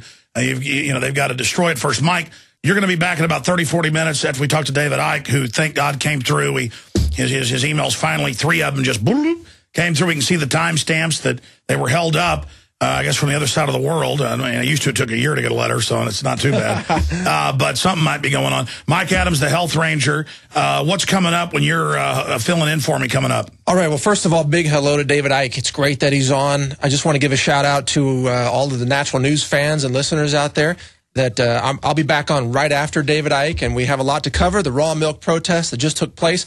We've got guests calling in from Occupy Oakland, and there was a lot of crazy stuff that went on there in the last day. An attack on Whole Foods, probably provocateur. Whole Foods attack, yeah. So that's who I have on. We got a lot of great information coming out, and people will definitely want to stay tuned and listen in for that. All right. Well, thank you, naturalnews.com. Thank you, Mike. We'll talk to you in a moment. Now going to David Icke for an abbreviated 30-minute interview because he's got stuff he's got to do. David, you're in New Zealand, right? Yes, mate. I arrived literally a few hours ago, so I've not had a lot of sleep. But, it's the last stage of a Australian New Zealand speaking tour, which has been unbelievable. If anyone who wants to have confirmation that the world is waking up, just not parts of the world, they should have been with me in the last 7 weeks. I mean, when you get 2,000 people turning up at one event in a place called the Gold Coast in Australia, you know, given that I've been here a few times and talked to a phone box often before, you know that there's a wake-up going on worldwide. Well, there certainly is. I mean, I'm seeing this wake up worldwide. People who aren't well known or whose faces aren't recognizable kind of feel like they're alone. But when you are a David Icke or a George Noory or an Alex Jones, you do run into the people. And I'm telling you, David, 10 years ago, maybe 1 out of 15 people I walked by on a street anywhere in the U.S. would stop and talk to me. Now it's every 4 or 5. I can't go out in public now. And I must be wild for you. And it's not, ooh, look, we're well-known, we're celebrities. You were a celebrity before you even got involved in this stuff, champion goalie, national TV host, head of the Green Party. But are you not seeing the same thing now, the feedback? And I think it's important for those of us that are recognized to be able to tell the public the dominoes have already fallen. That's why the elite's getting ready to start all these new wars. David, what's happening in Europe with the Vatican calling for world government, global currency, the open call for Israel to attack Iran? It seems like the quickening is upon us. Yes, it is. I mean, there comes a point, I said it years ago, when something's being manipulated covertly into place, that can go on for a while, but there comes a point where the new society that you want to introduce has to break the surface where it can be seen. And that's what we're seeing now, this window of opportunity where it's not sometime over the rainbow anymore. It's not this is coming if. It's here. It's how deeply are we going to allow it to go in, and how much are we going to pull it back from where it's already got. And so we're now seeing the real blatant unfolding and calling for this whole structure of global fascist centralized control that we've been talking about all these years. And I think there's another thing here as well, which I've been aware of, Alex, for a long, long time, and that is that as this awakening more and more manifests itself, and although, these protests around the world, lots and lots of people involved, fantastic that they're doing that, but they have to get streetwise to the game that's being played, otherwise the game will play them and use their genuineness to do it. But this awakening is reaching the point where a massive Rubicon has been crossed. It's like in the Matrix movie where Neo is asked to accept the fact that he's a slave. That's the big Rubicon. Okay, I understand my situation. I'm a slave. Next thing, I'm not having it anymore. And this is where these protests, the genuine people out there around the world doing this, they've crossed that line. I realize I'm a slave. I realize the world is deeply corrupt beyond anything I thought before, and I'm not having it. Now the next stage is to get streetwise, because if that doesn't happen, then you can get manipulated into calling for things that force which you are out there challenging actually wants to introduce. And so what we're seeing, for instance, now in Europe is the euro being basically attacked because of a simple reason. People say, well, it's not good for the euro that it's not working. It's not supposed to work. They want a one-world single electronic currency. Therefore, they have to make currencies in all the forms that they are now not to work so they can offer the solution until they get to that point of a single electronic currency. So what the euro has been is a stalking horse. All over Europe, you had the lira, the franc, the Deutschmark, all these different currencies. Now, if you want a one-world currency, you've got to mop them up. And if you're going to mop them up one after the other, in terms of individual countries, then it's going to take you a long while. So you introduce a single currency for all those former multiple currencies in Europe, and you introduce the euro. Now the lira's gone, the franc's gone, the Deutschmark's gone. In one fell swoop, you've done it. Apart from one or two like Britain, I still have the pound. But then, next stage, you've got to make, eventually, the euro not work, because that's not your end product. Your single electronic currency is your end product. And thus, we're seeing the undermining of the euro. I'm not saying it will disappear tomorrow, but it will disappear eventually. And for it to disappear, it's got to be made not to work, and for people to think something has to replace it. And that's the way we're going all over the world. And when you've got the Vatican, which is the Church of Babylon relocated, I mean, you do the historical research, the Church of Babylon relocated to Rome. They just changed the names. And so it's absolutely in line with the whole plot that a Vatican organization would come out and join George Soros and all these other people calling for a central bank, a world central bank. And this is the big point, Alex, in terms of the protesters, because I've seen some of this over the last few weeks, where people are being manipulated to, some of them anyway, to call for some kind of democratic world authority to take over the banks, democratic control of the banks and all this stuff. It's a scam. It's what they want. I mean, let's just analyze this. We have got into this mess of the control of the few over the many in a simple process, the constant, incessant centralization of power in all areas of our lives. They gave it a name decades ago, globalization. That's just the agenda unfolding. So we got into this situation because control of the banking system is in the hands of so few people. Therefore, the few dictate and run the financial system for the many. This is where this whole thing about the 1% and the 99% has come from. you look at government, centralization of power. In Europe now, because the European Parliament's just a talking shop to give the illusion of any kind of democratic, process in the European Union. It's dictated from Brussels by dark suits that are appointed by the cabal. So now the central few in Europe are dictating to the whole European population that are involved in the European Union. And so we're in this mess now where countries like Greece cannot individually respond to their problems. They have to do it collectively through this centralized organization because they're all members of the same currency, the euro. And where I'm going with this is this. We have got into the situation that has got people onto the streets of the world for the incessant centralization of power. So are we going to say the answer to that is even more centralization of power? Let's take it onto a global level now. Instead of having a European central bank dictating the economies and currencies of Europe, let's have a world central bank, and then they can do it to every country in the world. It's the other way, surely, we need to go.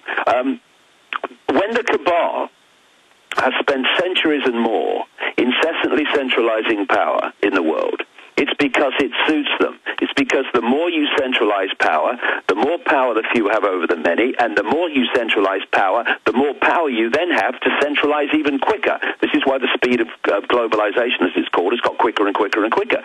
So they want to go incessantly towards centralization of power on a global level. Therefore, we the people, surely, want to go the other way, where people in their communities are having a say in the decision-making over their communities, where there's such diversity of power that no central cabal can run a state, never mind a country, never mind a world. This is the way we need to go. And I just say this to the people on the streets in the protest. If anyone comes along, organizations or individuals or whatever, and they're calling for centralization of power on a global level to solve the problem reaction solution that these people are protesting about, then they're either completely ignorant of the way the game is being played and where the game wants to go, or they are manipulating you on behalf of the game. David, very powerfully said, and that's what the Trilateral Commission said they would do in the 70s, and it's so transparent to those of us that are awake that we see clearly. They always hold you hostage and say, give more centralization to us, and then the crisis only gets worse, and they say, okay, now I've got you deeper in, give us more. Exactly. But these vampires are being exposed. I mean, I'll tell you now, Jesse Ventura is trying to get a hold of you, and a lot of his material he wasn't convinced of, but the deeper he gets into it, he's looking at the fact that they're trying to suppress what you're doing because it could end the whole existing religious order. So I do, when the interview ends, want to try to give you their number so they can hopefully interview you, even if it's for Skype, for the TV show. And in the TV show, I'm not naive like I was 12 years ago and turned the punch bowl, but I play devil's advocate. I say people didn't believe what David Icke had to say before, and some would say that it makes us feel powerless, that it's this off-world power. But, there's a lot of credence to what he has to say, so you need to talk to David Icke. I've been interviewed by him, and I send him to you. So I hope that happens, because that's part of their whole research. I know you're very busy, but I think actually, Alex, I'm going to talk to them later today, which will be good. I listened to an interview you did with Fritz Springmeier the other day, and I've see what's happened to Fritz and stuff, and I met Fritz a long time ago, and this stuff that we've been talking about the Satanism, the worshipping of the gods, the blood drinking, and all that stuff. Did you know they've confirmed in Canada? I'm going to just interrupt you. This is in like the Globe and Mail and Toronto Star, that at these reservations, over half the kids were being killed. And now they have witnesses that say the Queen of England 30 years ago was there and took 10 kids with her. I mean, this is in the Canadian news. This is crazy. I'm sorry. Go ahead. I saw that, Alex. And, of course, at least a number of the witnesses that are dead. That they saw him are no longer alive, I mean, it's funny. I've been in Australia, and I offered the Queen a ticket, but she didn't turn up because she was out here at the same time, right? But you were getting into Satanism, and I interrupted you. Yeah, she was having a walkabout in Melbourne when I was there. It was hilarious, really. But and you see people bowing to them, and there was this controversy and scandal that the Prime Minister of Australia didn't curtsy when she met the Queen. I mean, it's unbelievable the level of childishness that some people in this world are involved in. But the thing about Satanism, it's a wider point, Alex, really, and I completely understand it. And this is why the challenge now for people who are waking up to, hey, the world's not like I thought it was, it is a real challenge to way open the mind. It's like Socrates in ancient Greece is supposed to have said, wisdom is knowing how little we know. Well, it's not that you believe everything, you don't, but you don't dismiss things by reflex action just because they're so different, because this is the point. The difference between the world that we're sold through our lives, through the media and the education system and all the rest of it, the world as it works and what's going on, the powers that are deciding things, is so unbelievable, breathtakingly, staggeringly different to the world that's really going on in the shadows and what's going on in the shadows, that chasm is a real challenge for people to leap, to think from their perspective of a lifetime about this is how the world works, this is how I've always understood it, to leap into what's actually going on. Yeah, we're investigating that chasm. Yeah, it is. It's a major challenge, but we need to do it because the rabbit hole is very, very deep. And the deeper you go in the rabbit hole, not only do you understand so much more, what it's like is when we're looking at the banking scams and the political scams and the engineered wars and all these things that need to be exposed, and we're all doing our best to do it, symbolically, we're actually looking at a movie when it's hit the screen. When you go deeper in the rabbit hole and deeper in the rabbit hole, you get closer and closer to the projector that's projecting onto that screen. In other words, all the stuff in the background that manifests plays out as men in dark suits manipulating the banking system and orchestrating 9/11 and all that stuff, and the people in the military doing that, and intelligence. And so you get closer and closer, not only to understanding the real force behind the world that we experience every day, but also the answers to it, how to unravel it, because that's where the answers lie as well. And these people have been involved in satanic ritual, these bloodlines, right back to the ancient world for a long time because of the way humanity in general had, its attitudes at that time. They did it openly. They did, open sacrifices to the gods. And by the way, this is an important point, they sacrificed young virgins to the gods. What's young virgins code for? Children. And there's a reason for this, that the children's energy changes at puberty. I mean, we see a hormonal change at puberty, but actually it's an energetic change which manifests through as a hormonal change. These people want that child's energy before that change takes place that we call puberty, when they move in towards... They want the purity, they want the innocence, and I want to raise this to you. That's why I'm glad you're here, David. I want to go over this point with you. I remember you over a decade ago talking about this, Fritz as well, but you even before, talking about the Transylvanian bloodlines. The British royalty really isn't even British. They're German, but they're not German. They're Transylvanian. Yep. Now the Prince of Wales, who calls for world population reduction and all the rest of this, he has come out and he's bought a house in Transylvania in the Carpathian Mountains and Forest. He says, yes, my main ancestor is Vlad the Impaler. Yeah. And then Vlad had all these kids that killed kids and bathed in their blood, these women. Yep. This is Count Dracula, and now he's hanging out a lot of the time in Transylvania. And again, these legends all go back to at least something real. And then you see the British royalty, which is really Transylvanian, pushing world government, pushing population reduction, pushing cancer viruses, World Bank programs in Uganda and Honduras, mainstream news the last month, mowing villagers down to take their property. These really are the psychic vampires, bare minimum. And some say maybe David Icke's right. Maybe it's not vampires, it's something else. But, I mean, my God, who could make this? I remember you talking about that 15 years ago. Why is it now manifesting? Why is he taking on his Transylvanian bloodline and literally, reportedly moving into the birthplace of Vlad the Impaler? Well, Mary of Texe, who was grandmother of the present queen. I think it was the grandmother of the present queen. She is a direct descendant from the sister of Vlad Dracul. So the whole stuff is in there. And Vlad Dracul, of course, was that whole family that he was part of was the inspiration for the Dracula stories. And, like I say, these people have been doing it openly before humanity grew up to a large extent, and it was no longer acceptable. And now they do it behind the scenes, but they're doing the same things. And, Vlad Dracul, he used to impale people on spears and stuff, and they just let them rot to death. But now they admit the British royalty even 100, 200, 300 years ago was eating human flesh. I just showed a Daily Mail. I know.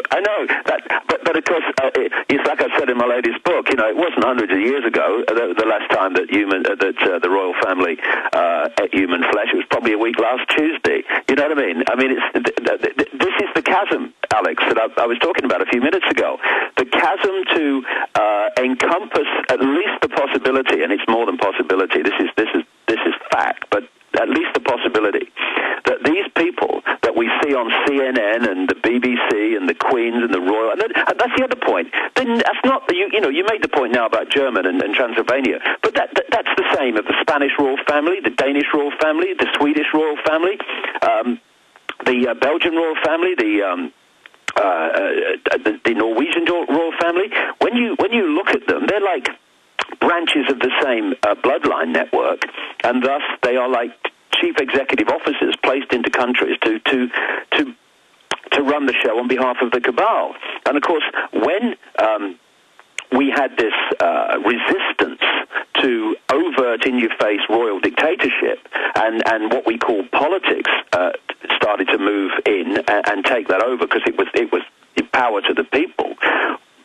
Some of these bloodlines stayed in overt royal situations, like the British royal family and etc. and those others. But a lot of the other royal bloodlines that still are perceived as royal because they have a particular genetics, they went into the dark soup professions. They went into run the banks and run the politics, run the transnational corporations. And so this bloodline, which it's like the peak of an iceberg, tip of an iceberg. The tip of the iceberg of the bloodline is what you can see. People that are in certain positions of power and head of state because of their genetics, like the British royal family. But under the water, under the scanner, under the radar of that iceberg are all these bloodlines like the Rothschilds, the Rockefellers, and what have you, who are the same bloodline network, but they wear dark suits instead of coronets. But it's the same thing. And it's often the ones that don't wear the coronets that have more power in the network than those who do. So it's... well, let's go back to Dracula, though. All of them, Alex, are involved in this Satanism, because that's what that bloodline does. I explain it in detail. But, David, let me stop you, because as this becomes more apparent, it becomes more and more, as I research more and more, it becomes more apparent that you're onto something. We have all these archetypes. I've studied more history. The Greeks would actually have hunting of vampires. The Romans did it. Every culture feared this, whether they were psychopaths that thought they were people that needed blood or whatever. The point is, this group has always been amongst us. They get into power. They set up public bloodletting, public sacrifice. Nero. That's absolutely right. Nero's on record. Sacrifice to them.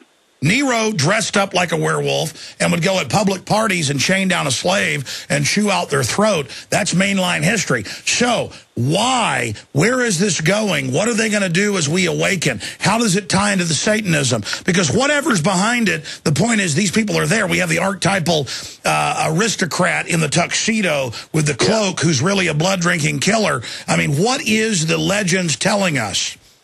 Well, I mean, let's go some way deep into this from where this is coming from my point of view. When you do the research of ancient legends and accounts and what people call myths, but ancient myths have such a symbolic truth when you get into them deeply. They talk of a reptilian-type race that came to Earth and started to manipulate and impose itself on humanity. And one of the interesting things is, and I think very, very significant, is every single one of these legends in different parts of the world about the fact that these reptilian entities demanded human sacrifice. The legends in southern Africa say that these Chitahuri, the children of the serpent as they call them, introduced cannibalism, which didn't happen before they arrived. And when you have these ancient stories, legends, accounts of the sacrificing humans to the gods, children overwhelmingly to the gods, then these are the gods they were sacrificing them to. Because, let's get into it. These entities operate overwhelmingly outside of this incredibly narrow band of human visual sight, which is called visible light. It's unbelievable how narrow band of frequency that we are actually perceiving when we look through our eyes, compared with, this is mainstream science, compared with what is actually existing in this universe on other frequency ranges that we can't access. So when these entities are operating outside of the visible light human frequency range, we can't see them. And they find it difficult to come into our frequency range because they're a different frequency entity. So what they've done is they created hybrid bloodlines, which we call the Illuminati bloodlines, and they have a greater infusion of reptilian genetics. From what people have told me, there's more copper in the blood of these hybrids, and thus in a certain chemical process, their blood turns a greeny-blue color, which they tell me is the reason for calling these aristocratic and royal bloodlines the blue bloods. So what they've done is created representatives within the frequency range visible light that we experience to run this reality, our world, on behalf of these hidden masters. And the thing is that if you have everything in the end, again, this is mainstream science and quantum physics if you get into it, everything, no matter how solid it looks, its basis is a vibrational information field. It's a frequency field, a waveform field that is vibrating to a certain frequency. If it vibrates to a very slow frequency, then it manifests in our world as something that's really solid, like a rock or a wooden table. If it's vibrating much quicker, it becomes much more ethereal in the way that it manifests in our reality. And so, therefore, if you can get the genetics closer to these entities, then there is a vibrational compatibility, a frequency compatibility with these hybrid bloodlines that is much closer to these hidden entities than the general run of the global population. Therefore, and again, this is an ancient theme that goes back as far as known human history, possession, that is still being talked about today, and it's true. These entities possess, because of this vibrational compatibility they have, much greater than the general human population.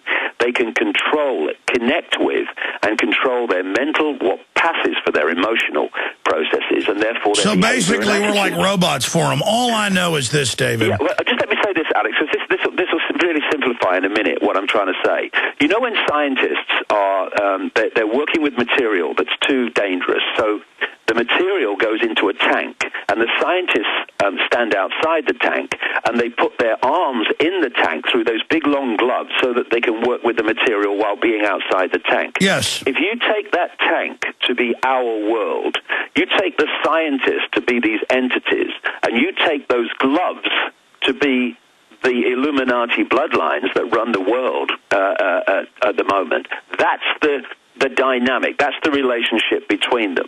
So these people like the Rockefellers and the Rothschilds and the British royal families, they're just puppets in their own way as well. But because they look human and have different names, they hide the fact that there is a specific force behind this, which is orchestrating all of this stuff. And these gods, as they perceive them, they're the gods that these bloodlines do the rituals to, do the sacrifice to. For this reason, when they are sacrificing someone, there is a release of absolute terror, and that energy of terror, a fear of unbelievable levels of terror, that is absorbed by these entities, and they feed off it. It's their sustenance.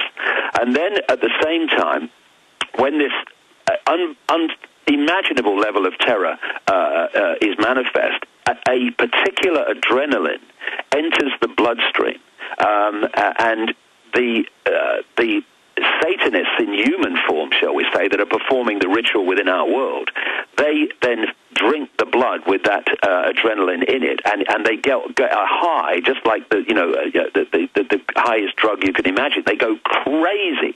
And if people ever watch that movie series Blade, when they went crazy in the rituals with the blood and everything, that is based on fact. That's what happens. That's what some of the most famous people on this planet are doing. And this is the chasm we have to leap. Well, look, all I know is the globalist, when I was at Bohemian Grove 11 years ago and snuck in, they were taking it serious. They were in high religious reverence. Right. And there's no doubt the elites do believe that they are involved in the occult, skull and bones, all of it, and that is our ruling class. And there's no doubt that every culture has these legends, and that every culture then manifested human sacrifice, blood drinking, all of this. So why did every human culture do this? Because I'll tell you right now, I, as just a normal human, have zero. In fact, I have a negative desire to drink blood or sacrifice somebody. So why in every ruling class, in every culture, does this manifest? That's what adds credence to what you're saying. Yeah, exactly. Alex, it's the genetics. What genetics is to these people who understand, I mean, they're genetic, obsessed with genetics, which to them is a form of technology. Well, they knew about it before it happened. They said we're going to discover the DNA. We're going to have eugenics 160 years ago, and they pioneered the whole system. Yeah, and the genetics is like a software program. And the software program in these hybrid bloodlines includes a desire to do all the things that the vast majority of the rest of the population would find, beyond belief that anyone could do it, like blood drinking sacrifice. It's in the genetics. It's like a software program playing through them. And therefore, I've said so many times over the last 21 years since I started going into all this, if people perceive what these bloodlines would do on the basis of what they themselves would or would not do, you've completely lost the plot. Because if we could look through the eyes, Alex, of these hybrid bloodlines, the Rockefellers, the Royals, the Rothschilds, etc., we would be beyond shocked at the way they were perceiving reality compared with the way most humans perceive reality. You see, one of the things, this is a really important point, one of the things that this software program, I'm calling these hybrid bloodlines, one of the key things that's been deleted from them is empathy. The ability to feel for the consequences and the feelings of others that you put in terrible positions. That empathy is a fail-safe mechanism for human behavior, because we look in a child's face, Alex, and the thought of sacrificing that child, the thought of terrorizing that child, of sexually abusing that child, the very empathy alone deletes anything. No, it's more than that. Possible. It's more than that. I'm like Tony Montana. I'm ready to kill anybody who wants to hurt a child. I don't have a lust for violence and things like that, except when somebody's hurting a child. I'm ready to kick 20 people's ass, David. The thought of somebody hurting a child, I'm ready to stomp 20 people on the ground. And I'm not a tough guy, but I'm ready to absolutely open a can of clobbering in time. And so I can't, and that's why good people are blind. We can't imagine that the evil is even into this. Yeah, the point I'm making is, though, that process of feeling empathy for the suffering of the child, they do not have the ability to feel that. This is the key, because this hybrid genetics has deleted that. It's deleted it on purpose, because you don't want people representing your horrific agenda for humanity if they have a conscience. The last thing that you want, because that's going to make it much more difficult to get those people. So to in do your what you research, want. I would have zero of this hybrid stuff if I feel absolutely violent towards anybody who wants to hurt a child.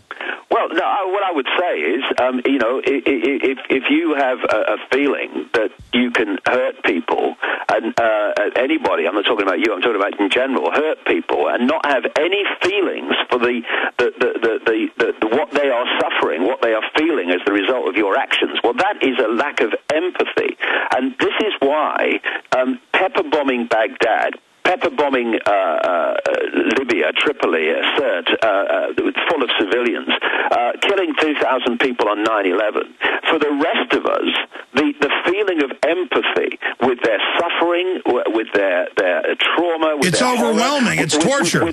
With the parents and the loved ones of people on 9/11, that alone would stop us even thinking or dreaming about doing it. You delete that, Alex, there are no limits, there are no buffer stops on behavior, and because there are no emotional Well, let me expand on that, though. Have you seen the little 3-year-old girl with the whole lower mandible blown off with the tongue hanging out, screaming in panic and pain? For us, that's torture, but you're saying for the Illuminati, that's music. Look, Alex, let's look at this again in a very simple way. If you are capable, without empathy, without feeling, to sacrifice a child and go through the ritual that builds up and builds up and builds up to it, building systematically the terror in that child, are you going to give a damn about a child blown apart by a NATO bomb? No, you're going to think it's great. You're going to think it's fun. In so many ways, mate, that little 12-second clip of Hillary Clinton glorifying in the death of Gaddafi that's been going around the internet, that absolutely, in a very, very encapsulated 12-second way, very mild compared with what they do in the shadows. We came, we saw, he died. Encapsulated these people's attitude to the human population. Yeah, we came, we saw, he died. And the reporter giggles with demonic pleasure. I know. Hillary, and the word is, they had agreed to have him surrender. Hillary was the sign. She landed. They set him up. He came out in a white flag, and they killed him. Yeah, absolutely. And until we breach this chasm and realize what we're really dealing with, a level of what people call evil. I mean, that's even a word that doesn't describe it. A level of darkness of beyond our imagination to comprehend where the depths that they're coming from. That is the power that is running NATO, that is running governments, that is running the banking system. This is why, let's look at this again, this is why they'll crash the banking system to get a massive problem to which they can advance their agenda with a solution. Look at the people in tent cities across America. I could bloody cry when I see it. And decent people with their families who are out of work and can't pay their mortgage because of the banks who then come across and take their house away. And they can do that. They can look at the television every night and see this stuff and go on the internet, and they can see the suffering of vast numbers of people in Greece, in America, and all over the world. They can see the unbelievable suffering in what's become the third world, where they make their products for cents on a dollar in starvation wages in sweatshops, and then ship them across the world and charge as much as they can get for them. They can do that. They can do all of that. This is the mentality that's behind it. The same mentality that can sacrifice a child will have no problem doing that to vast numbers of people. Well, David, it's more than that. And this is why I want to close with you in the last 5-6 minutes we have left. The genetic engineering, the UN releasing mosquitoes that forcibly inoculate us, Bill Gates making jokes about killing grandma to create 10 jobs, the reduction in fertility, the autism exploding, this culture of death. I want David Icke to tell us now, whatever these psychopaths are, they might as well be blood-drinking whatevers. I mean, they're psycho demons, whatever they are, who don't have empathy and who don't have a soul and who are my eternal enemy. What is their end game? You say they're running out of time, but if they had their way, what are we facing? What's coming up, this great challenge? What do they want to set up in this world? Because no doubt the awakening's happening. They're coming in both feet down, trying to keep us down. David Icke, what are we about to see? What is their end game? And how does the battle end? How does it unravel? Sum it up. Well, just very quickly to start with, you mentioned there the obsession with death. We think about radio stations. If you're broadcasting on Radio 1, you're not going to connect with Radio 2. It's on a different frequency. If you therefore are going to absorb energy, which is your sustenance, then you've got to get that energy on the frequency of Radio 1, your frequency. And the frequency of these people, by their very, very nature, because our frequency is dictated by our attitudes and everything, is low vibrational, is the same frequency range as low vibrational human emotion. So the more the fear, anxiety, frustration, but anything that's surrounding death and destruction is generating the very energy from humanity that you are taking your sustenance from. This is why they're obsessed with death and everything to do with death. To them, you see, when you pepper bomb Tripoli, you're creating a vast explosion by what you do to those people and decent people. Sure, it's blood in the water, so they're trying to create death and destruction. Because that creates the very energy that they absorb. Love, appreciation, kindness, peace. These are energy frequencies that they can't access. This is why they don't want that in the world. Well, that's why the television is designed to lower the overall brainwave. Exactly, and the movies and all that stuff. But in terms of the end game, what they are looking for is a vastly reduced global population, vastly reduced, and that would be beyond what we perceive as slaves now. They would eventually be manipulated specifically. This was in Brave New World, Aldous Huxley, specifically bred to be slaves, to have enough intelligence to serve as a slave, but nothing like enough intelligence to realize that they're slaves in their situation. So they would just do it without question. They want a network of mind control, constant mind control, which they're now starting to bring in through these smart grids and these light bulbs, these so-called energy-saving light bulbs. What they are, actually, it sounds crazy, but it's not. They are transmitters of information. And, I've in my new book coming out in January, I've quoted the scientists who've looked into the way of transmitting information through the electrical system, and they've explained how it's been done through this woodpecker signal that came out of the Soviet Union and through other means, even with the grid that we have now.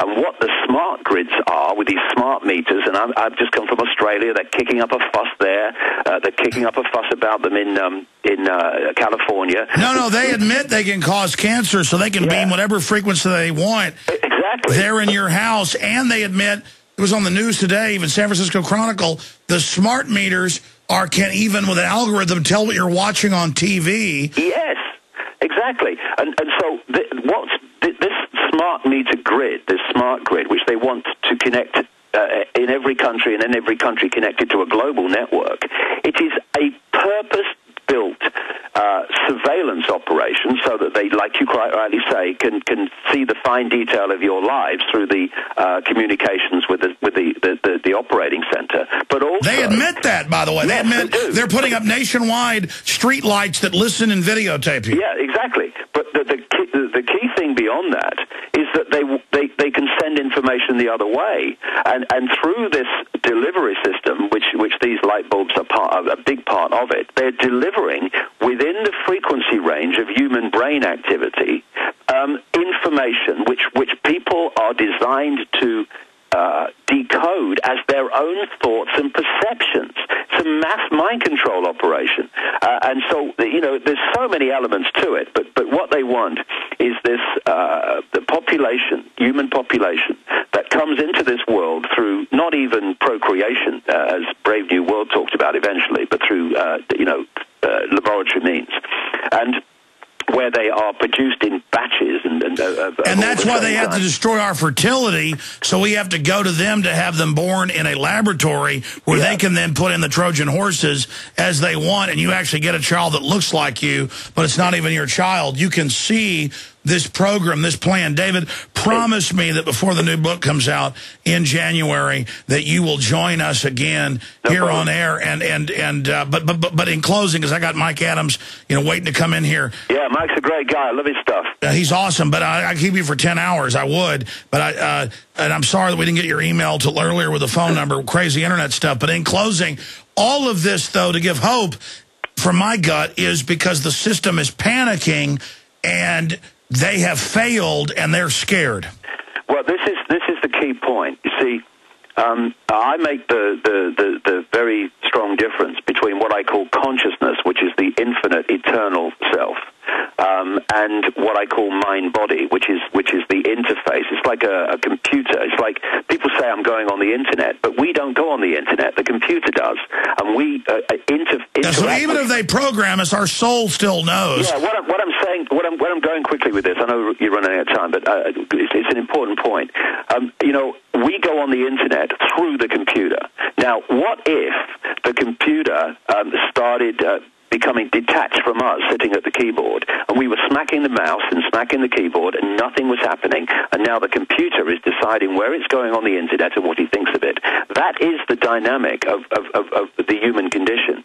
The system is structured to pull us into five-sense reality only, and then program through eyes and ears information, which they control, our perception of reality. What is happening now, is that people are opening their minds and letting consciousness in to that perception process. And when they do, they can see things suddenly. Why didn't I see it before? It's so obvious. Well, because you're looking at the world from another level of consciousness now. This is what's happening. This is what they're terrified of, because they know if enough people do this, game over. Because they can only control us through body-mind. They can't control us through consciousness. And therefore, the more people that awaken, and my goodness, the exponential curve now is extraordinary, the more this system loses its grip on human perception. And it loses its grip on human perception, it loses its grip on human enslavement. Well, that was my final question, is that the more they attack us, the more we resist. All I see is an awakening. And I see the system. It's incredible. The number of the people, you'll know this, Alex. People listening to this program will know this. How people now, who you'd have said, never them, never her, never him, never. And they're now going, hold on a second, this has started to make sense. And you're going, not you. People are now awakening who, a very short time ago, mate, would have laughed this stuff in the face. And that's the level of transformation that's now going. And we've seen nothing yet. But, of course, as this happens, the cornered rat is going to throw everything at us to try to hold on to its power. And there's going to be a lot of challenges, and it's going to be a lot of upheaval, and it's going to create as much chaos as it can so that we get pulled in the five senses of fear and anxiety and, oh, my God. But it's not got the power to ultimately prevail. It's not. But it can cause a lot of problems for us, as it already is. And that's what the new war is about. That's what it's all about. Yeah. What's the name of the new book coming out? Remember Who You Are. And it's a multiple. It's not just about that one, thing that comes to mind when you say that. It's a massive tapestry of information. But remember who you are. Yeah, you're not Ethel Jones. You're not Charlie Smith. You're not your job. You're not your income bracket. You're not your color or your race. That's what you're experiencing. You are consciousness, all-powerful, infinite, eternal consciousness. All that is, can be, and ever will be. And when we move to that perception of self, to that self-identity, suddenly, power's little me, I just work down the store, forget it. That's an experience. It's not who you are. And this recognition of our true self and our true power is what's going to bring this house of cards down. Because the house of cards is held together by us believing the illusion that we're only little me. You know, David, not only is the public on fire, the general population waking up, I don't think in probably 50 interviews, just a guesstimation, I've ever heard you this energized. In fact, it's painful to even end this interview with you now because I can't imagine what else you have to say. You sound like you are on fire right now. Oh, yeah, I am. I'm energized. You know what it's like? You know when you bang your head against a wall and you get a headache, and then suddenly the wall starts to crumble, you think, hey, I'll bang it some more now. And to see the light go on in so many people, I mean, the 2,000 people turning up in just one part of Australia, which has a population of only 22 million. I mean, there were 6 other events as well as that, and we're moving. And I'm just coming into America. I'm talking in Cleveland, Ohio, next Saturday, and then New York the Sunday after that. And I'm looking forward to going to the Wall Street protest and seeing what's really going on there. Wait a minute. You're in the U.S.? Well, let us during the main show. Let me put you on hold right now. I know Ventura's people want to call you right now about getting you on the show. They're listening right now. They're about to call your hotel room there on the other side of the planet in New Zealand. But what about Jaron emailing you, and so we can really have a full discussion? This quickening is accelerating. How about you come on when you're here in the U.S.? Yeah, no problem. Do they go to davidicke.com to find tickets and all that? Yeah. It's very simple. If they go to davidicke.com, it's all there. Yeah, but it's amazing what's happening, Alex. It really is. And well, David, I'll say this in closing, and I'm going to go to break and say bye to you during the break, and then Michael's going to give you a call from Ventura's people, but I can feel it. I mean, whatever it is, whether you're right or wrong, this is not of this world. Like the devil, as Christians say, whatever. There is a system of evil tying things together that you can only describe as extraordinary and anti-human. And whatever it is, some group consciousness of the psychopaths together, whatever it is, it's got to be met. And I can feel the victory coming. Few of us are well known and actually can be recognized. The general public feels like they're alone. That's the point I made at the start of this interview, is that you're known, I'm known, a few others are known. We see how many people are awake. I want folks to take heart and realize the numbers of awake people is swelling, and as you said, the cornered rat is going to strike. Yes, it is, but it's not going to prevail. It's not going to prevail. It's striking out of panic to a large extent because it's trying to keep the lid on this. It's no accident that it's the same time that this awakening is happening, it's the same time that they're throwing everything they can at us. It's because they're trying to keep the lid on this, and they can't, and therefore they better get used to it.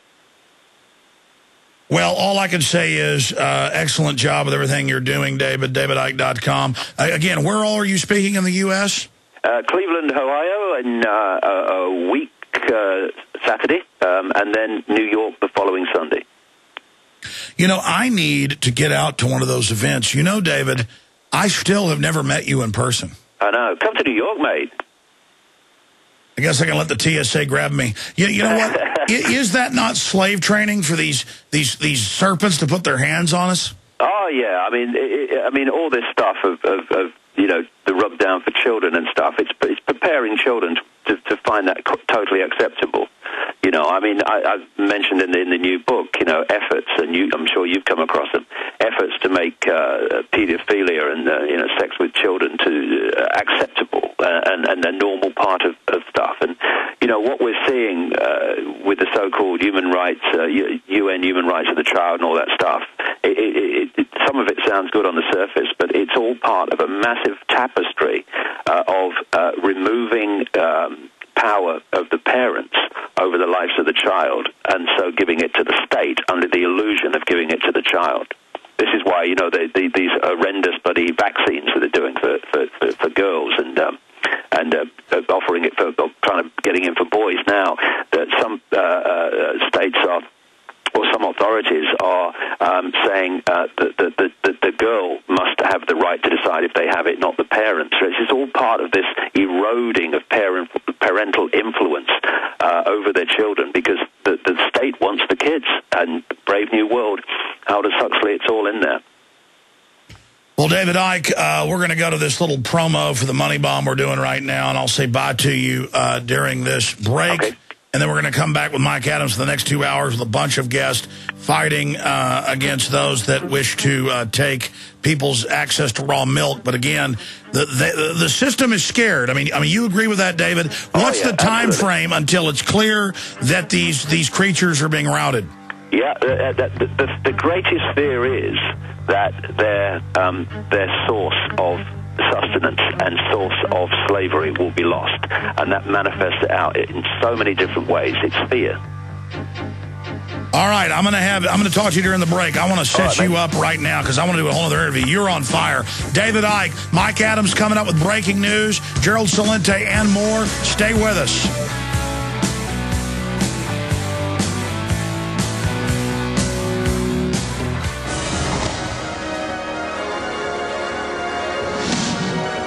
Our mission at Infowars.com is to audit the Fed, abolish the Fed, restore the Constitution, abolish the TSA, restore the Second Amendment, restore the Constitution, restore the Republic. And if you believe in those goals, then it is your free will